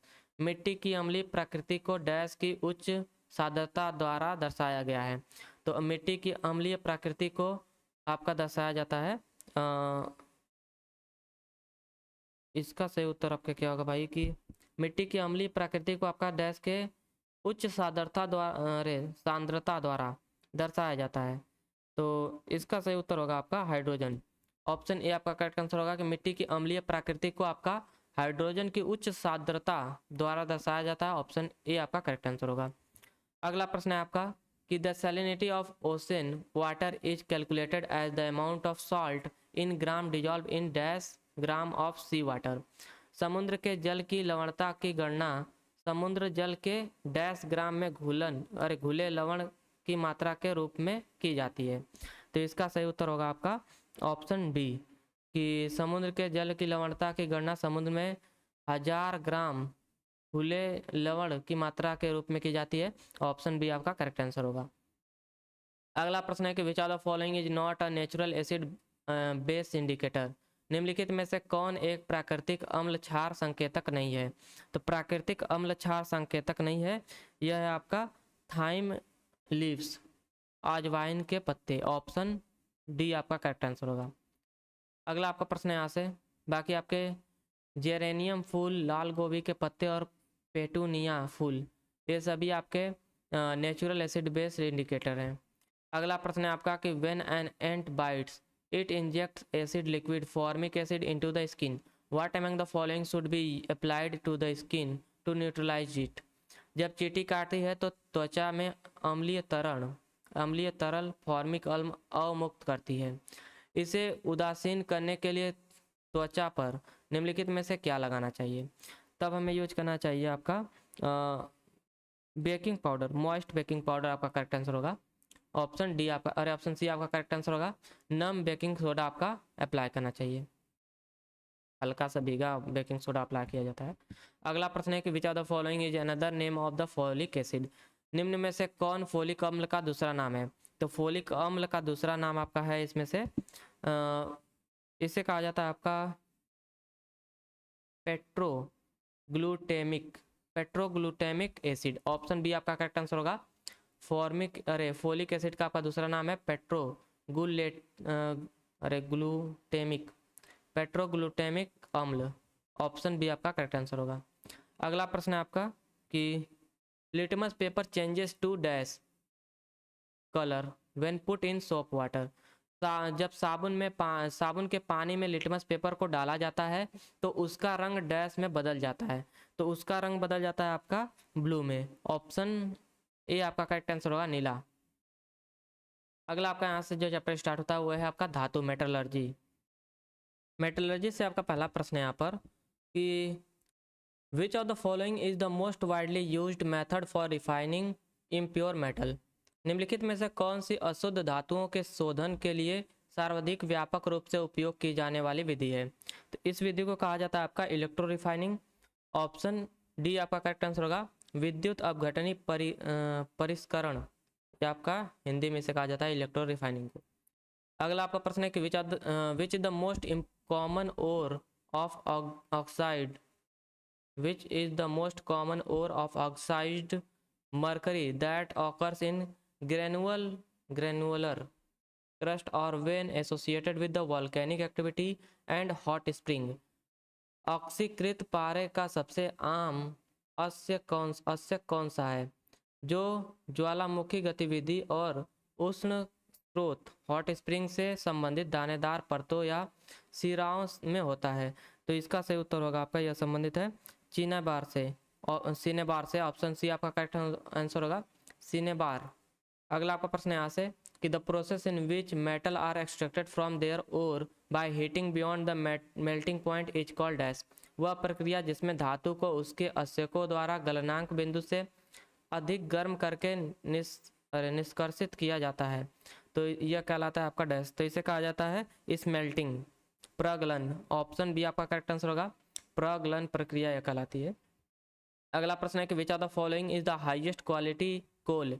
निम्नलिखित में से कौन सा उच्चतम गुणवत्ता वाला कोल है, कोयला है, तो यह आपका एंथ्रासाइट। ऑप्शन डी आपका करेक्ट आंसर होगा एंथ्रासाइट आपका उच्चतम गुणवत्ता वाला कोयला है। अगला प्रश्न है कि which of the following is a tough porous and black substance and almost a pure form of carbon. निम्नलिखित में से कौन सा कठोर सरंध और काला पदार्थ है जो कार्बन का लगभग शुद्ध रूप है, तो यह है आपका कोक। ऑप्शन ए आपका करेक्ट आंसर हो जाएगा कोक। अगला प्रश्न है आपका कि dolomite is an ore of dash. Dolomite किसका अश्यक है, तो डोलामाइट आपका अश्यक है मैग्नीशियम का। ऑप्शन ए आपका करेक्ट आंसर होगा मैग्नीशियम। अगला प्रश्न है कि dash is a process of forming a thick oxide layer of aluminium. Dash aluminium की एक मोटी ऑक्साइड परत बनाने की प्रक्रिया है, तो यह प्रक्रिया आपका एनोडाइजिंग। ऑप्शन डी आपका करेक्ट आंसर हो जाएगा एनोडाइजिंग आपका एल्युमिनियम की एक मोटी ऑक्साइड परत बनाने की प्रक्रिया है। अगला प्रश्न है कि which of the following fibres is use to make rayon cloth. Rayon कपड़ा बनाने के लिए निम्नलिखित में से किस फाइबर का उपयोग किया जाता है, तो रेयान कपड़ा बनाने के लिए आपका सेलुलोज फाइबर का उपयोग किया जाता है। ऑप्शन बी आपका करेक्ट आंसर होगा सेलुलोज। अगला प्रश्न है कि डैश के द्वारा दिए गए नियम के अनुसार विद्युत अपघटन विलयन में पारित होने वाले विद्युत की समान मात्रा द्वारा मुक्त होने वाले विभिन्न पदार्थों की मात्रा उनके रासायनिक तुल्य भार के समानुपाती होती है, तो ये आपका समानुपाती होता है ये आपका नियम दिया गया था किसके अनुसार ये पूछा है, तो ये आपका नियम दिया गया था माइकल फैराडे के द्वारा। माइकल फैराडे के द्वारा आपका दिए गए नियम के अनुसार विद्युत अपघटन विलयन में पारित होने वाले विद्युत की समान मात्रा द्वारा मुक्त होने वाले विभिन्न पदार्थों की मात्रा उनके रासायनिक तुल्य भार के समानुपातिक होती है। ऑप्शन सी आपका करेक्ट आंसर हो जाएगा माइकल फैराडे। अगला प्रश्न है आपका with reference to the metal and their ores which of the following pair is incorrect. धातुओं और उनके अश्यकों के संदर्भ में निम्नलिखित में से कौन सा युग्म गलत है, तो पहला आपका युग्म दिया है गोल्ड कैलेवेराइट और दूसरा आपका और यहाँ पर और हमें गलत बताना है। दूसरा आपका दिया है मरकरी का दिया है और ग्रेनोकाइट, और तीसरा आपका एल्युमिनियम का और है आपका क्रायोलाइट, और फोर्थ दिया आपका कोबाल्ट का और दिया है सेमेलाइट। तो यहाँ से आपका इनकरेक्ट जो और दिया है वो है मरकरी का। ऑप्शन बी आपका करेक्ट आंसर होगा, ये आपका इनकरेक्ट और दिया है मरकरी का और होता है मेटा सिनेबरे होता है ना इसका, ये ज़्यादातर सिनबरे में या फिर मेटा सिनेबरे में आपके पाए जाते हैं। तो ऑप्शन सी आपका जो है और ऑप्शन बी जो है आपका यह इनकरेक्ट पेयर है आपका ओर एंड मेटल का, तो ऑप्शन बी आपका करेक्ट आंसर हो जाएगा इस प्रश्न का सही उत्तर। अगला आपका प्रश्न है यहाँ से आपका नया चैप्टर स्टार्ट होता है, वो है आपका ऑर्गेनिक केमिस्ट्री कार्बनिक रसायन विज्ञान। तो कार्बनिक रसायन विज्ञान से आपका पहला प्रश्न है कि which unsaturated aliphatic hydrocarbon composed of 20 carbon atom is used to make candle and paraffin wax with solar energy storage capacity. तो सौर ऊर्जा भंडारण क्षमता वाली मोमबत्तियां और पैराफिन मोम बनाने के लिए 20 कार्बन परमाणुओं से बना कौन सा असंतृप्त एलिफैटिक हाइड्रोकार्बन उपयोग किया जाता है। तो यह हाइड्रोकार्बन का नाम है आपका, इस हाइड्रोकार्बन का नाम है इकोसेन। ऑप्शन बी आपका करेक्ट आंसर होगा, इकोसेन। अगला प्रश्न है आपका कि विच सिंथेटिक एरोमेटिक कंपाउंड और विच synthetic aromatic organic compound inhibits the chemical breakdown of food that occurs in the presence of oxygen, commonly used in foods such as cracker, microwaves, popcorn, butter and chicken nuggets। तो सामान्य तौर पर cracker, microwaves, popcorns, butter and chicken nuggets जैसे खाद्य पदार्थों में उपयोग किए जाने वाले कौन सा संश्लिष्ट एरोमेटिक कार्बन यौगिक ऑक्सीजन की उपस्थिति में होने वाले भोजन के रासायनिक अपघटन को रोकता है? तो यह आपका है अपघटन, यह आपका सिंथेटिक एरोमेटिक कार्बन कंपाउंड है टर्शियरी तृतीयक butyl tertiary butyl hydroquinone. Option A आपका करेक्ट आंसर होगा। यह आपका एक सिंथेटिक एरोमेटिक ऑर्गेनिक कंपाउंड है जो आपका जो खाने योग्य पदार्थ हैं उनके केमिकल ब्रेकडाउन को रोकता है। अगला आपका प्रश्न यहाँ से कि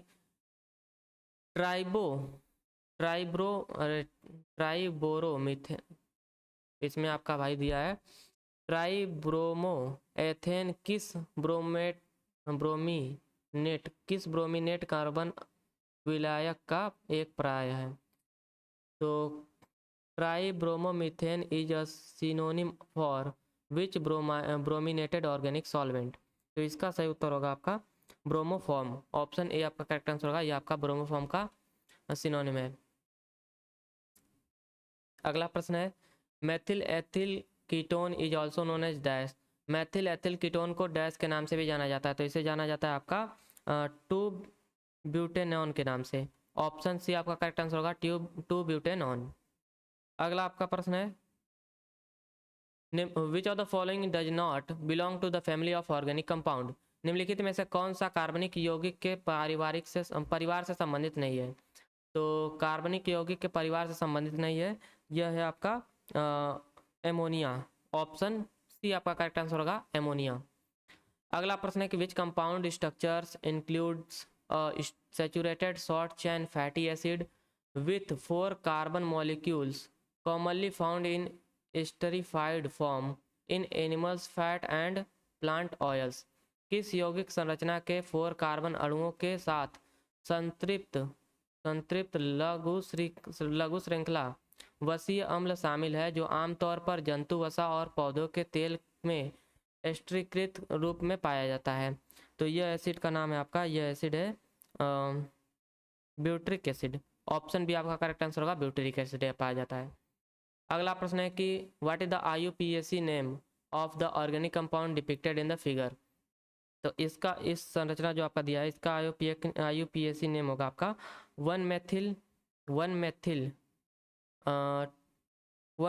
3 प्रोपी साइक्लोहेक्सेन। ऑप्शन सी आपका करेक्ट आंसर होगा 1 मेथिल 3 प्रोपिल साइक्लोहेक्सेन। अगला आपका प्रश्न है यहाँ से कि what is the chemical formula for the aldehyde group. Aldehyde समूह का रासायनिक सूत्र क्या है? तो एल्डिहाइड ग्रुप का रासायनिक सूत्र है आपका CHO। ऑप्शन डी आपका करेक्ट आंसर होगा, CHO। अगला प्रश्न है आपका कि which of the following is a primary aryl amine in which N amino functional group is substituted for one of the benzene hydrogen. निम्नलिखित में से कौन सा एक प्राथमिक एरिल अमाइन है जिसमें बेंजीन हाइड्रोजन में से किसी एक के स्थान पर एक एमिनो क्रियात्मक समूह प्रतिस्थापित हो जाता है?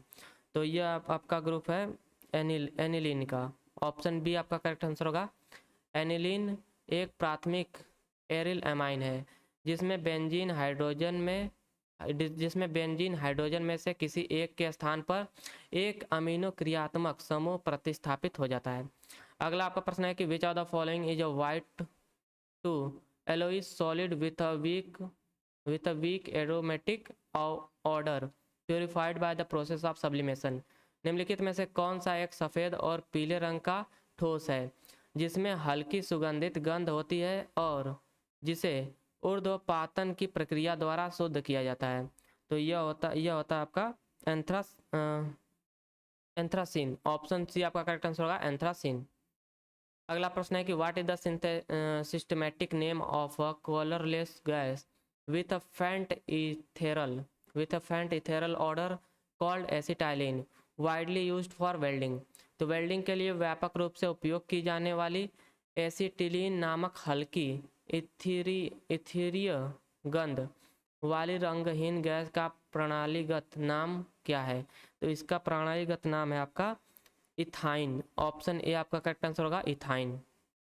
अगला प्रश्न है कि चाओइट अरे चाओइट चाओइट बकमिनिस्टर फ्लोरेंस एंड ग्राफीन किस तत्व से संबंधित है? तो ये सभी आपके संबंधित है कार्बन तत्व से। ऑप्शन बी आपका करेक्ट आंसर होगा, कार्बन।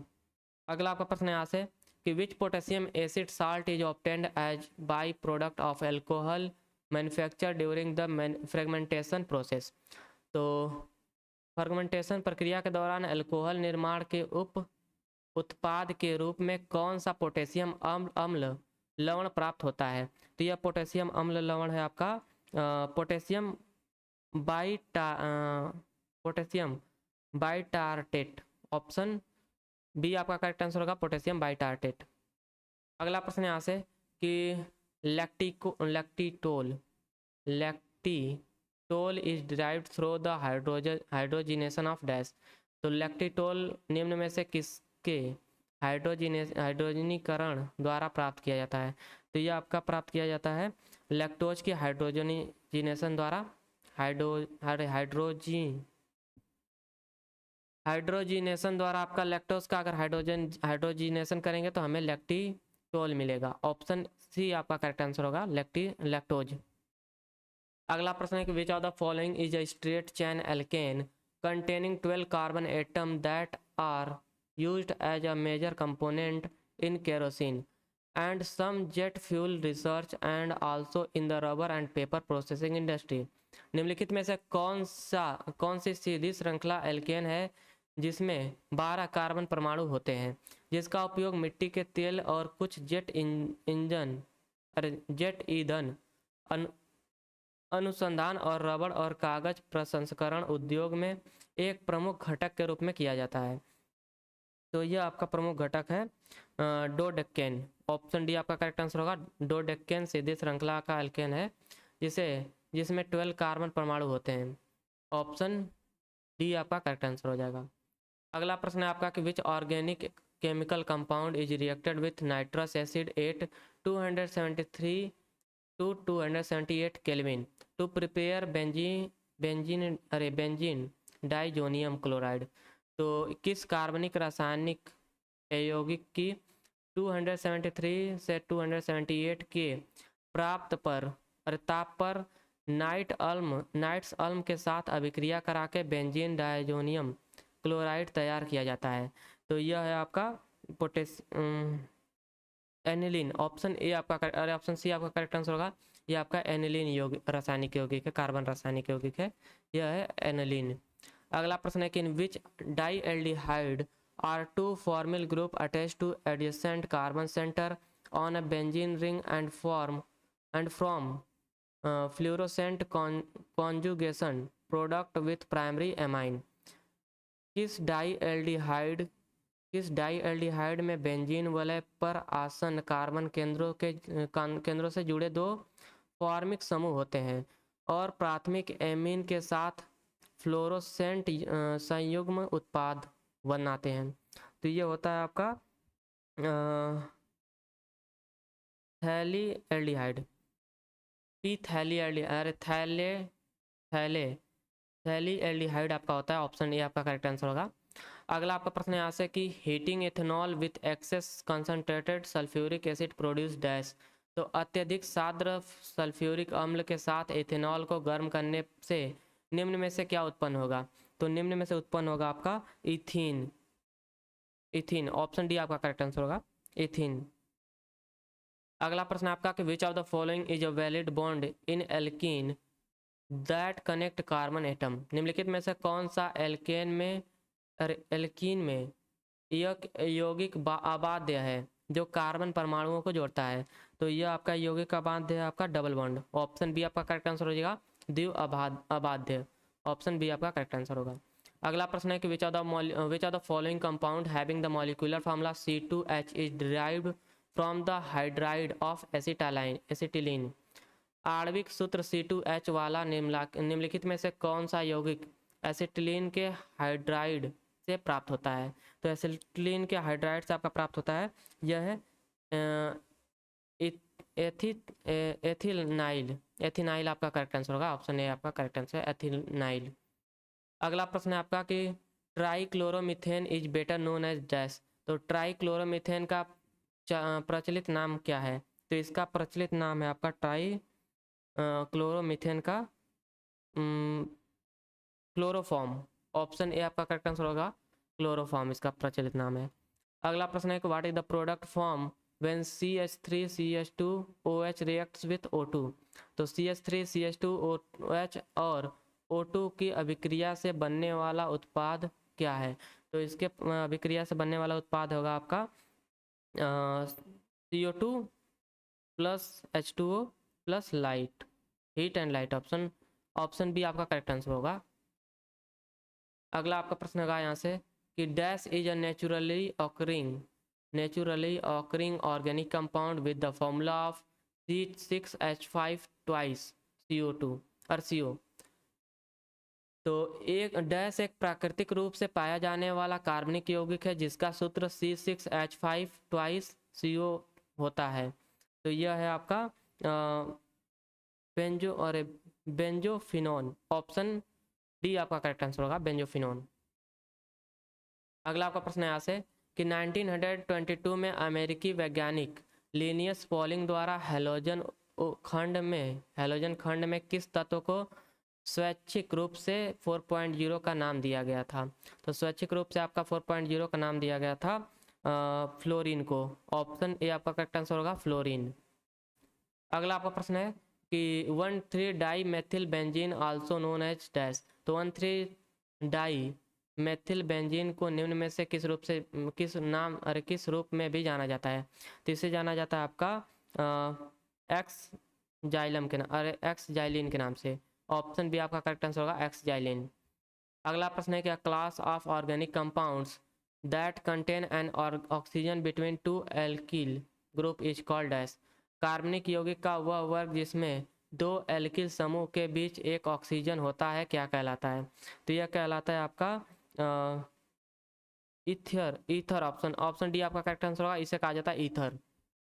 अगला प्रश्न है आपका which of the following organic compound is the synonymous with olefiant gas which is used to make anaesthetic refrigerant and other chemical. निम्नलिखित में से कौन सा कार्बनिक यौगिक ओलोफिएंट गैस का पर्याय है जिसका इस्तेमाल संवेदना हरक प्रशीतक और अन्य रसायनों को बनाने के लिए किया जाता है? तो यह आपका है इथाइलिन। ऑप्शन ए आपका करेक्ट आंसर होगा। ये कार्बनिक यौगिक है आपका ethylene. Option A correct answer होगा। अगला प्रश्न है कि dry ice, ammonium chloride, naphthalene ball and camphor all this compound are an example of dash. शुष्क बर्फ, अमोनियम क्लोराइड, नेप्थलीन की गोलियां और कपूर ये सभी यौगिक निम्न में से किसके उदाहरण हैं? तो ये सभी यौगिक आपके उदाहरण है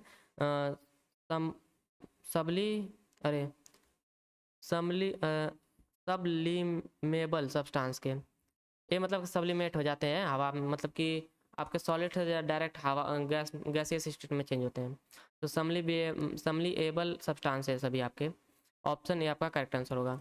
अगला प्रश्न है कि pectin which is responsible for the firmness and softness of fruits is mainly composed of which acid unit. तो पैक्टिन जो फूल की कठोरता और कोमलता के लिए उत्तरदायी होता है मुख्य रूप से किस अम्ल इकाई से बना होता है? तो ये आपका मूल रूप से बना होता है गैलेक्रोनिक अम्ल के गैले क्रोनिक अम्ल की आपका इकाई से आपका बना रहता है आपका ये पेक्टिन। ऑप्शन बी आपका करेक्ट आंसर होगा। अगला प्रश्न है कि what is the colour of the flame when unsaturated hydrocarbon burn. तो अनसैचुरेटेड हाइड्रोकार्बन का जब दहन किया जाता है तो आपका किस कलर का जो तो दहन पर उत्पन्न ज्वाला का रंग कैसा होता है? तो उत्पन्न ज्वाला का आपका रंग होता है उस वक्त येलो। ऑप्शन डी आपका करेक्ट आंसर होगा पीला। अगला प्रश्न है कि butane two all is a dash. तो ब्यूटेन टू ऑल क्या है? तो ब्यूटेन टू ऑल आपका एक सेकेंडरी अल्कोहल है। ऑप्शन डी आपका करेक्ट आंसर होगा सेकेंडरी अल्कोहल। अगला प्रश्न है कि choose the correct set of the names for the organic compound in the given figure. दिए गए चित्र में कार्बनिक यौगिक के नामों के सही सेट का चयन कीजिए। तो इसमें सही इन सभी के नामों का सही सेट आपका है पहला तो आपका है फ्यूरॉन, दूसरा आपका पिरिडीन और तीसरा आपका ट्रायोफिन। यहाँ से आप थायोफिन है ये आपका ट्रायो नहीं थायोफिन। तो यहाँ से आपका करेक्ट जो आपका पेयर है वो है ऑप्शन बी कि पहला आपका फ्यूरॉन है, दूसरा आपका पिरिडीन है, तीसरा आपका थायोफिन है।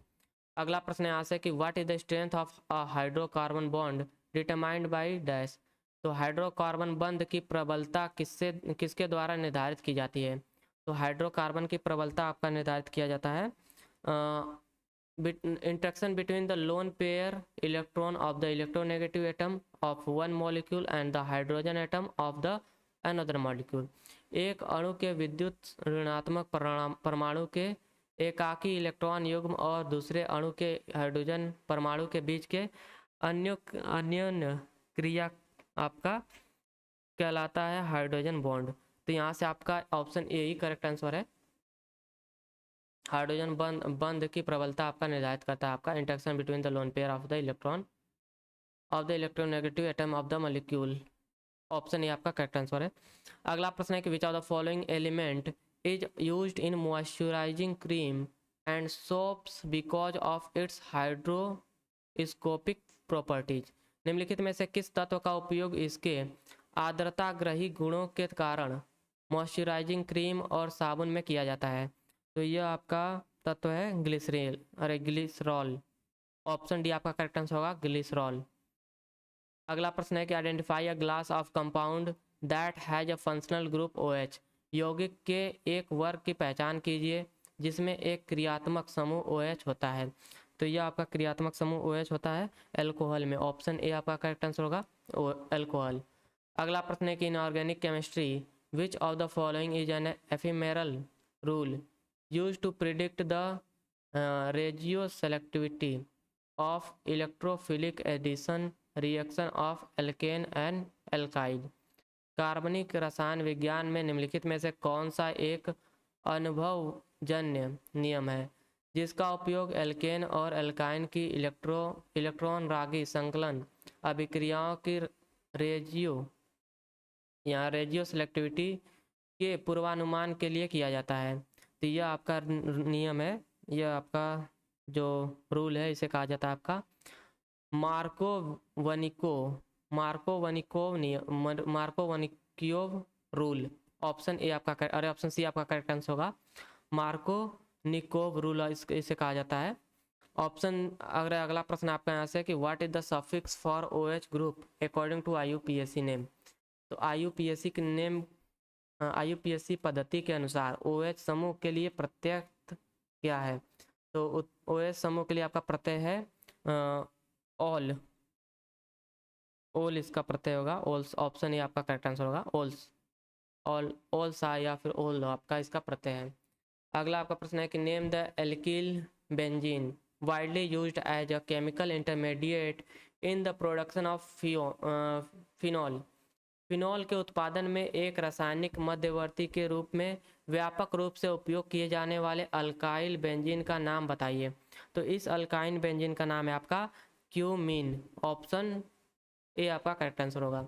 अगला प्रश्न है कि which of the following is a strong reducing agent use to reduce aldehyde ketones ester carboxylic acid chlorides carboxylic acid and even carboxylate salt to alcohol.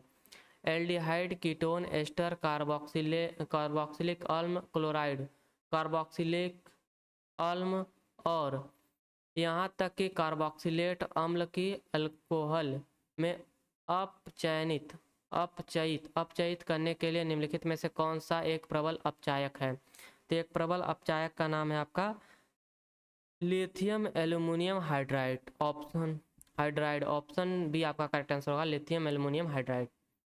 अगला प्रश्न है कि which organic compound has the structure RCOOH with R referring to the alkyl aryl और other group? तो इसका सही उत्तर होगा आपका कार्बोक्सिलिक एसिड। ऑप्शन ए आपका करेक्ट आंसर होगा, कार्बोक्सिलिक अम्ल। अगला प्रश्न है कि identify the correct statement with respect to the unsaturated hydrocarbon.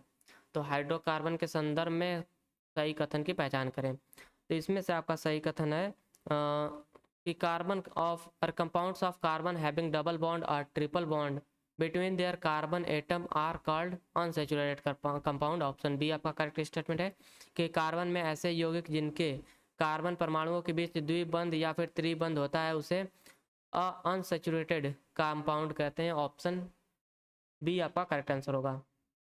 अगला प्रश्न है आपका कि which of the following is not an allotrope of carbon.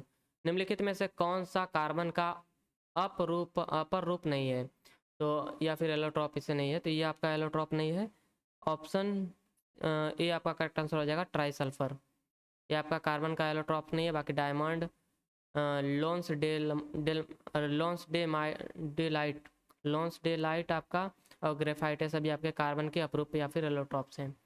अगला प्रश्न है कि compound with exactly 2 double carbon carbon bond are known as dash. तो वे यौगिक जिनमें केवल कार्बन कार्बन बॉन्ड होते हैं डैश कहलाते हैं। तो वे कहलाते हैं आपके उन्हें कहा जाता है आपका डाइइन। ऑप्शन बी आपका करेक्ट आंसर होगा, डाइनेस इन्हें कहा जाता है। कि the compound with exactly 2 double carbon carbon bond are known as dienes या फिर डाइन्स इसे कहा जाता है, डाइनेस नहीं है भाई। अगला आपका प्रश्न यहाँ से कि which of the following statement is not correct regarding hydrocarbon. Hydrocarbon के संबंध में निम्नलिखित में से कौन सा कथन सही नहीं है? तो सही नहीं कथन हमें वो बताना है। तो आपका पहला जो कथन दिया है कि saturated hydrocarbon are fairly unreactive and are inert in the presence of most reagent. और सेकंड पहला आपका स्टेटमेंट करेक्ट है। दूसरा स्टेटमेंट क्या दिया है कि most carbon compound also release a large amount of heat and light on the burning. तो ये भी आपका करेक्ट स्टेटमेंट। थर्ड स्टेटमेंट क्या दिया है कि carbon compound can not get oxidised on combustion. ये आपका इनकरेक्ट स्टेटमेंट दिया है, वो ऑक्सीडाइज हो सकते हैं कंबसन पर। ऑप्शन कंबसन करने पर ऑक्सीडाइज हो सकते हैं। ऑप्शन सी आपका इनकरेक्ट स्टेटमेंट है रिगार्डिंग हाइड्रोकार्बन। अगला प्रश्न है कि propane and butane are the main components of which of the following gases. तो प्रोपेन एंड ब्यूटेन निम्नलिखित में से किस गैस के मुख्य घटक हैं? तो ये सभी आपके मुख्य घटक हैं एलपीजी के। ऑप्शन डी आपका करेक्ट आंसर होगा, एलपीजी। अगला प्रश्न है कि isopentane also called dash is a branch chain structured hydrocarbon with the chemical formula C5H12। Isopentane जिसे डैश भी कहा जाता है एक शाखित श्रृंखला संतृप्त हाइड्रोकार्बन है जिसका रासायनिक सूत्र आपका C5H12 है। तो इसका सही उत्तर होगा आपका 2-मेथिल ब्यूटेन। ऑप्शन सी आपका करेक्ट आंसर होगा, 2-मेथिल ब्यूटेन। अगला प्रश्न है आपका कि find the correct chemical formula of nitromethane. Nitromethane का आपका करेक्ट केमिकल फॉर्मूला है CH3NO2। ऑप्शन बी आपका करेक्ट आंसर होगा, CH3NO2। अगला प्रश्न है कि identify the structural formula for ethene. Ethene के संरचनात्मक सूत्र की पहचान करें। तो इसका संरचनात्मक सूत्र है आपका CH2 double bond CH2। Option D आपका करेक्ट आंसर होगा, CH2 डबल बॉन्ड CH2। अगला प्रश्न है कि identify the method that is not used to purify organic compound. उस विधि की पहचान करें जिसका उपयोग कार्बनिक यौगिक को शुद्ध करने के लिए नहीं किया जाता है। तो यह आपका मेथड है सेडिमेंटेशन और साधन। ऑप्शन डी आपका करेक्ट आंसर होगा, यह आपका कोई मेथड नहीं है जिससे कि हम लोग प्योरीफाई कर सकते हो ऑर्गेनिक कंपाउंड को। अगला प्रश्न है कि which group was given the name paraffin earlier, किस समूह को पहले पैराफिन नाम दिया गया था? तो पैराफिन आपका नाम दिया गया था एल्केन को, एल्केन्स को आपका पैराफिन नाम दिया गया था। ऑप्शन बी आपका करेक्ट आंसर होगा। अगला प्रश्न है कि which chemical compound with the chemical formula CH3CH2Cl is used as the blowing agent in foamed plastic. रासायनिक सूत्र CH3CH2Cl के साथ कौन सा रासायनिक यौगिक फोम युक्त प्लास्टिक में ब्लोइंग एजेंट के रूप में उपयोग किया जाता है? तो ये आपका ऑर्गेनिक कंपाउंड है ईस्टर नहीं भाई, ये आपका ऑर्गेनिक कंपाउंड है पूछा ना। तो ये किसका ऑर्गेनिक इसका फॉर्मूला आपका दिया हुआ है, हमें केमिकल कंपाउंड का नाम बताना है। तो इसका आपका नाम होगा क्लोरोइथेन। ऑप्शन डी आपका करेक्ट आंसर होगा क्लोरोइथेन। अगला प्रश्न है कि which functional group compound is obtain by the reaction of an oxo acid with a hydroxyl compound such as alcohol और फिनॉल। अल्कोहल या फिर फिनॉल जैसे हाइड्रोक्सिलिक यौगिक के साथ ऑक्सो एसिड की अभिक्रिया से कौन सा क्रियात्मक समूह यौगिक प्राप्त होता है? तो यह आपका यौगिक है एस्टर। ऑप्शन बी आपका करेक्ट आंसर होगा एस्टर। अगला प्रश्न है कि which of the following is an organic compound with the formula of C6H4Cl2 that is used as a fumigant insecticide to control cloth moth. निम्नलिखित में से कौन सा C6H4Cl2 सूत्र के साथ एक कार्बनिक यौगिक है जिसका उपयोग कपड़े के कीट पतंगों को नियंत्रित करने के लिए एक धूमक कीटनाशक के रूप में किया जाता है? तो यह आपका कार्बनिक यौगिक है, कार्बनिक कंपाउंड है पैराडाइक्लोरोबेंजीन। ऑप्शन ए आपका करेक्ट आंसर होगा पैराडाइक्लोरोबेंजीन। ऑप्शन ए आपका करेक्ट आंसर होगा पैराडाइक्लोरोबेंजीन है भाई। अगला प्रश्न है कि in the format of IUPAC name of the organic compound the term root is used to represent dash. तो कार्बनिक यौगिक के IUPAC नाम के प्रारूप में रूट शब्द का प्रयोग निम्न को दर्शाने के लिए किया जाता है। तो रूट शब्द का प्रयोग आपका दर्शाने के लिए किया जाता है the number of the carbon atom in the parents chain. तो मूल श्रृंखला में कार्बन परमाणुओं की संख्या को दर्शाने के लिए आपका रूट IUPAC नेम ऑफ जो आपका टर्म रूट है उसका उपयोग किया जाता है। IUPAC नेम कार्बनिक यौगिक के IUPAC नेम भाई इसको रुके क्लियर करते हैं कि ऑर्गेनिक कार्बन यौगिक के IUPAC नेम के प्रारूप में रूट शब्द का प्रयोग निम्न को दर्शाने के लिए किया जाता है। तो रूट शब्द जो है आपका उसका प्रयोग किया जाता है कि जो आपका पेरेंट चेन है उसमें कितने नंबर ऑफ कार्बन एटम है उसको दर्शाने के लिए किया जाता है। ऑप्शन सी आपका करेक्ट आंसर होगा। अगला प्रश्न है कि what is the name of the compound having the formula CH3CH2OH। CH3CH2OH सूत्र वाले यौगिक का नाम क्या है? तो इस यौगिक का नाम है आपका एथेनॉल। ऑप्शन डी और ऑप्शन बी आपका करेक्ट आंसर होगा एथेनॉल। अगला प्रश्न है कि which of the following is an example of monosaccharide. निम्नलिखित में से कौन मोनोसेचराइड का उदाहरण है? तो फ्रक्टोज, सुक्रोज, स्टार्च या फिर ग्लूकोज। तो इसका सही उत्तर होगा आपका मोनोसेचराइड का हमें पूछा है ना, तो मोनोसेचराइड का आपका उदाहरण है फ्रक्टोज और ग्लूकोज। ऑप्शन बी आपका करेक्ट आंसर होगा बोथ ए एंड डी। अगला प्रश्न आपका होगा यहाँ से कि निम्नलिखित में से कौन ग्रेफाइट का गुण नहीं है? तो ग्रेफाइट का गुण नहीं है इनमें से यह है आपका कि it has low melting point. ये आपका ग्रेफाइट का गुण नहीं है। ऑप्शन बी आपका करेक्ट आंसर होगा। बाकी it is a good conductor of electricity, it has a lower density than diamond, it is a conductor of heat, ये सभी आपके ग्रेफाइट के प्रॉपर्टी हैं। अगला आपका प्रश्न है यहाँ से कि with symbol having their usual meaning which one of the following is used as the standard for defining atomic mass unit. प्रतीकों के अपने सामान्य अर्थ होने के साथ निम्नलिखित में से कौन सा एक परमाणु द्रव्यमान इकाई को परिभाषित करने के लिए मानक के रूप में प्रयोग किया जाता है? तो यह आपका कौन सा परमाणु द्रव्यमान इकाई को तो यह आपका एक परमाणु द्रव्यमान है C12। ऑप्शन ए आपका करेक्ट आंसर होगा C12। अगला प्रश्न है कि the 3 carbon molecule broke down from 6 carbon molecule of glucose during the first step in the process of nutrition in all organism is called dash.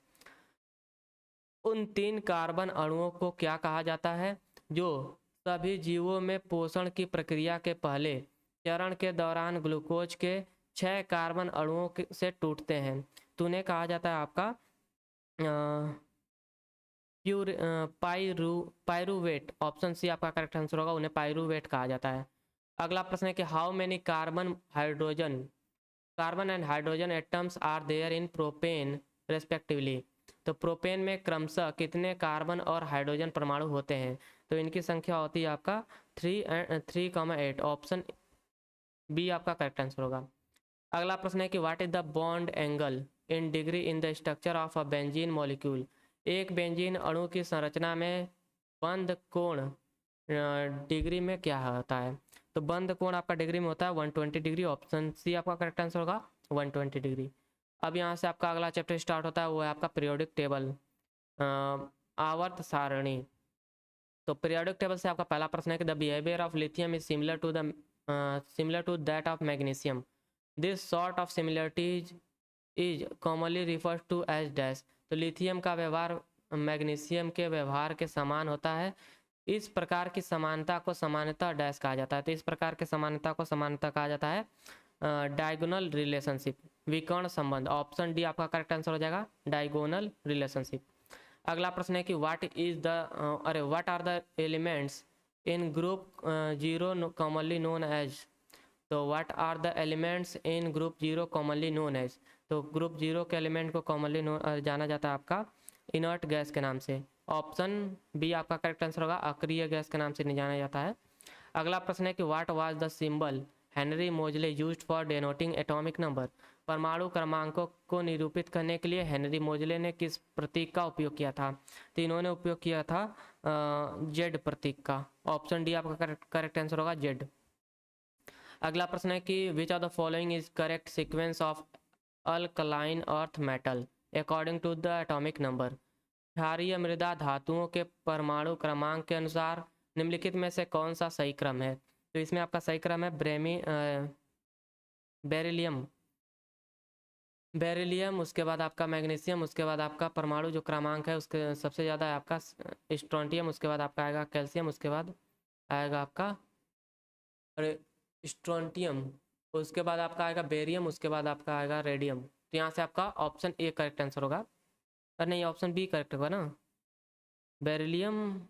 अरे strontium आपका barium के बाद आता है, तो ऑप्शन बी आपका करेक्ट आंसर होगा।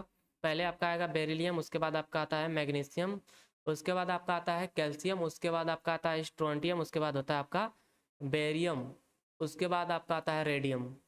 अगला आपका यहाँ से प्रश्न है कि identify an element that has atomic number 7। उस तत्व की पहचान कीजिए जिसका परमाणु क्रमांक 7 होता है। तो ये आपका तत्व है नाइट्रोजन। ऑप्शन बी आपका करेक्ट आंसर होगा, नाइट्रोजन। अगला प्रश्न है out of the following metal choose the odd one out on the basis of their place in the periodic table. निम्नलिखित धातुओं में से आवर्त सारणी में उनके स्थान के आधार पर असंगत धातु का चयन कीजिए। इसमें आपका असंगत धातु है मैग्नीशियम। ऑप्शन डी आपका करेक्ट आंसर हो जाएगा। बाकी आपके लिथियम सोडियम पोटेशियम में सभी आपके एक ही ग्रुप के एलिमेंट हैं। अगला आपका प्रश्न है यहाँ से which of the following option are all transition metal. निम्नलिखित में से कौन से विकल्प में सभी संक्रमण धातुएं हैं? तो सभी संक्रमण धातुएं आपके ग्रुप सी में। ऑप्शन सी आपका करेक्ट आंसर होगा, कॉपर, आयरन, निकिल, और उसके बाद आपका टीन होता है ना, टी आई टीन होता है। ऑप्शन टी आई थैलियम का होता है भाई। हाँ, ऑप्शन सी आपका करेक्ट आंसर होगा, थैलियम का आपका टी होता है, और एन आपका निकिल का हो जाएगा। तो यहाँ से ऑप्शन सी आपका करेक्ट आंसर है। ये सभी आपका ट्रांजिशन मेटल है। अगला आपका प्रश्न यहाँ से कि which German chemist was the first to show a graphical representation of the periodicity of an atomic volume plotted against atomic weight. तो इसमें आपसे पूछा है कि किस जर्मन रसायनज्ञ ने सर्वप्रथम परमाणु भार की तुलना में खींचे गए परमाणु आयतन की आवर्तिता का ग्राफीय निरूपण प्रदर्शित किया था। तो ये साइंटिस्ट है लोथर मेयर। ऑप्शन डी आपका करेक्ट आंसर होगा। लोथर मेयर आपके जर्मन रसायनज्ञ थे। ऑप्शन डी आपका करेक्ट आंसर होगा। अगला प्रश्न है कि identify whether the given statement about P block element are correct और इनकरेक्ट। तो पी ब्लॉक के तत्वों के बारे में कौन सा कथन गलत है, आप इसकी पहचान करना है हमें। तो पहला आपका कथन दिया है कि statement A, in P block element the last electron enters the outermost P orbital. और ऑप्शन करेक्ट, और ऑप्शन स्टेटमेंट सेकंड जो दिया आपका कि the non metal and metalloid exist only in the P block of the periodic table. तो यहाँ से आपका ऑप्शन बी ए करेक्ट हो जाएगा कि बोथ आपके जो दोनों स्टेटमेंट एक करेक्ट हैं, तो ऑप्शन ए आपका करेक्ट आंसर होगा। अगला प्रश्न है कि which are the following element is a member of the actinide series. Actinide series का आपका कौन सा एलिमेंट हिस्सा है। तो इसका सही उत्तर हो जाएगा आपका ऑप्शन बी, थोरियम आपका जो है एक्टिनाइड सीरीज का हिस्सा है। अगला आपका प्रश्न है कि which element of the boron family has high boiling point making it ideal for recording temperatures that would vaporise a thermometer. Boron परिवार के किस तत्व में उच्च क्वथनांक होता है जो इसे तापमान रिकॉर्ड करने के लिए आदर्श बनाता है, जो थर्मामीटर को वाष्पीकृत करता है। तो ये होता है आपका गैलियम। ऑप्शन डी आपका करेक्ट आंसर होगा गैलियम। अगला प्रश्न है आपका कि which chemical element of group 18 of the periodic table is produced by the natural radioactive decay of uranium in soil and rocks. आवर्त सारणी के समूह 18 में समूह 18 का कौन सा रासायनिक तत्व मृदा और चट्टानों में यूरेनियम के प्राकृतिक रेडियोधर्मिक क्षय से उत्पन्न होता है। तो ये आपका उत्पन्न होता है रेडॉन से। ऑप्शन बी आपका करेक्ट आंसर होगा रेडॉन। अगला आपका प्रश्न यहाँ से कि which radioactive element with atomic number 43 in the modern periodic table is unstable and the half-life of all its isotopes are relatively short from 4.2 million year to 5.0 और 5.0 s। तो ये होता है आपका, ये एलिमेंट है टेक्नीटियम, अरे टेक्नेक्टियम। ऑप्शन सी आपका करेक्ट आंसर हो जाएगा टेक्सीनियम यह होता है। ऑप्शन सी आपका करेक्ट आंसर है टेक्सीनियम। अगला प्रश्न है कि which soft metal in group first of periodic table tarnishes within a few second of exposure to air. आवर्त सारणी के समूह एक की कौन सी नरम धातु हवा के संपर्क में आने के कुछ सेकंड में धूमिल हो जाती है। तो यह आपका धातु है सोडियम। ऑप्शन बी आपका करेक्ट आंसर होगा सोडियम। अगला प्रश्न है कि किस वर्ष जॉन अलेक्जेंडर न्यूजीलैंड ने किस वर्ष जॉन अलेक्जेंडर न्यूलैंड्स ने परमाणु भार के क्रम में व्यवस्थित रासायनिक तत्वों की आवर्तिता का प्रस्ताव देते हुए अष्टकम लॉ ऑफ ऑक्टेव दिया था इन्होंने। लॉ ऑफ ऑक्टेव प्रपोज किया था, तो इन्होंने प्रतिपादित किया था लॉ ऑफ ऑक्टेव को 1865 में। ऑप्शन बी आपका करेक्ट आंसर होगा 1865। अगला प्रश्न है आपका कि कौन सा एस ब्लॉक तत्व एक चांदी के समान सफ़ेद धातु है जिसका उपयोग जाइरोस्कोप, कमानी, विद्युत संपर्क, स्पॉट वेल्डिंग, इलेक्ट्रोड और गैर स्पार्किंग उपकरण बनाने के लिए तांबे या निकिल के मिश्र धातु में किया जाता है। तो यह आपका तत्व है बेरिलियम। ऑप्शन बी और ऑप्शन ए आपका करेक्ट आंसर होगा बेरिलियम। अगला प्रश्न है कि which D block element in periodic table is represented by the Greek symbol alpha and the metallic ray. आवर्त सारणी में कौन सा डी ब्लॉक तत्व ग्रीक प्रतीक अल्फा और धात्विक किरणों द्वारा दर्शाया गया है। तो यह आपका दर्शाया गया है, यह एलिमेंट है आपका एक्टिनियम। ऑप्शन बी आपका करेक्ट आंसर होगा एक्टिनियम। अगला आपका प्रश्न यहाँ से कि the number of element known at the time of Russian chemist Dmitri Ivanovich Mendeleev was dash. तो रशियन रसायनज्ञ दिमित्री मेंडलीव के समय ज्ञात तत्वों का संख्या कितनी थी? तो उस वक्त ज्ञात तत्वों की संख्या थी कुल 63। ऑप्शन सी आपका करेक्ट आंसर होगा। और अगला प्रश्न है कि which is the soft malleable and silvery yellow metal with atomic number 59 in the lactanoid series। तो इस एलिमेंट का नाम है आपका प्रेजियोडेनियम। ऑप्शन बी आपका करेक्ट आंसर होगा, प्रेजियोडेनियम। अगला प्रश्न है कि in which group of the periodic table will you put the element with electronic configuration HE 2s square and 2p6 आपका होगा। इलेक्ट्रॉनिक विन्यास आपका किसका है यह बताना है हमें। तो इस तत्व का आपका इलेक्ट्रॉनिक अरे in which group of the periodic table will you put the element with the electronic configuration this. तो इसे हम लोग पुट करेंगे ग्रुप 18 में।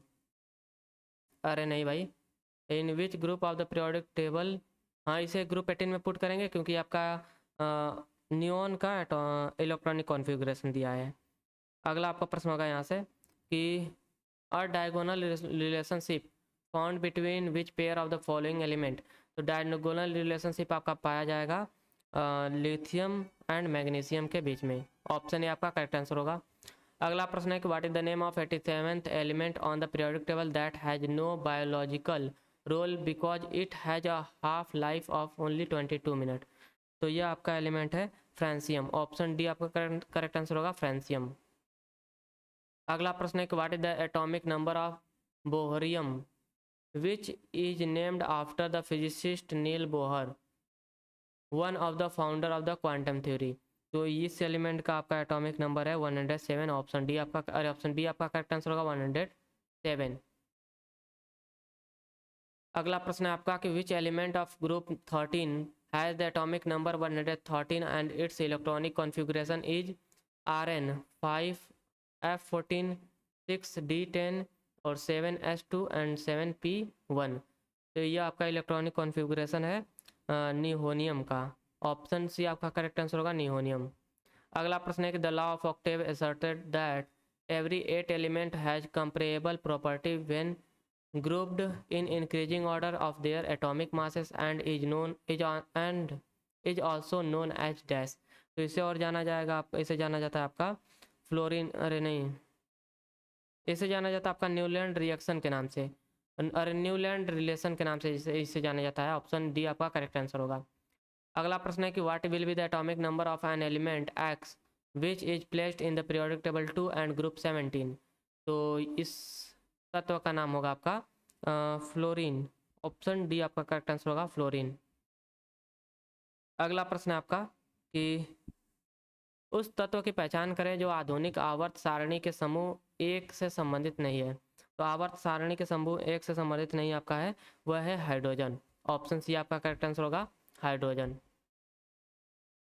अगला आपका यहाँ से प्रश्न है कि identify the last element from the 5th period. तो पांचवें आवर्त से अंतिम तत्व की पहचान करें। तो पांचवें आवर्त से अंतिम तत्व आपका है जेनॉन। ऑप्शन डी आपका करेक्ट आंसर होगा, जेनॉन। और दोस्तों आज की क्लास अभी मतलब कि इस क्लास को हम लोग यहीं पर वाइंड अप करते हैं।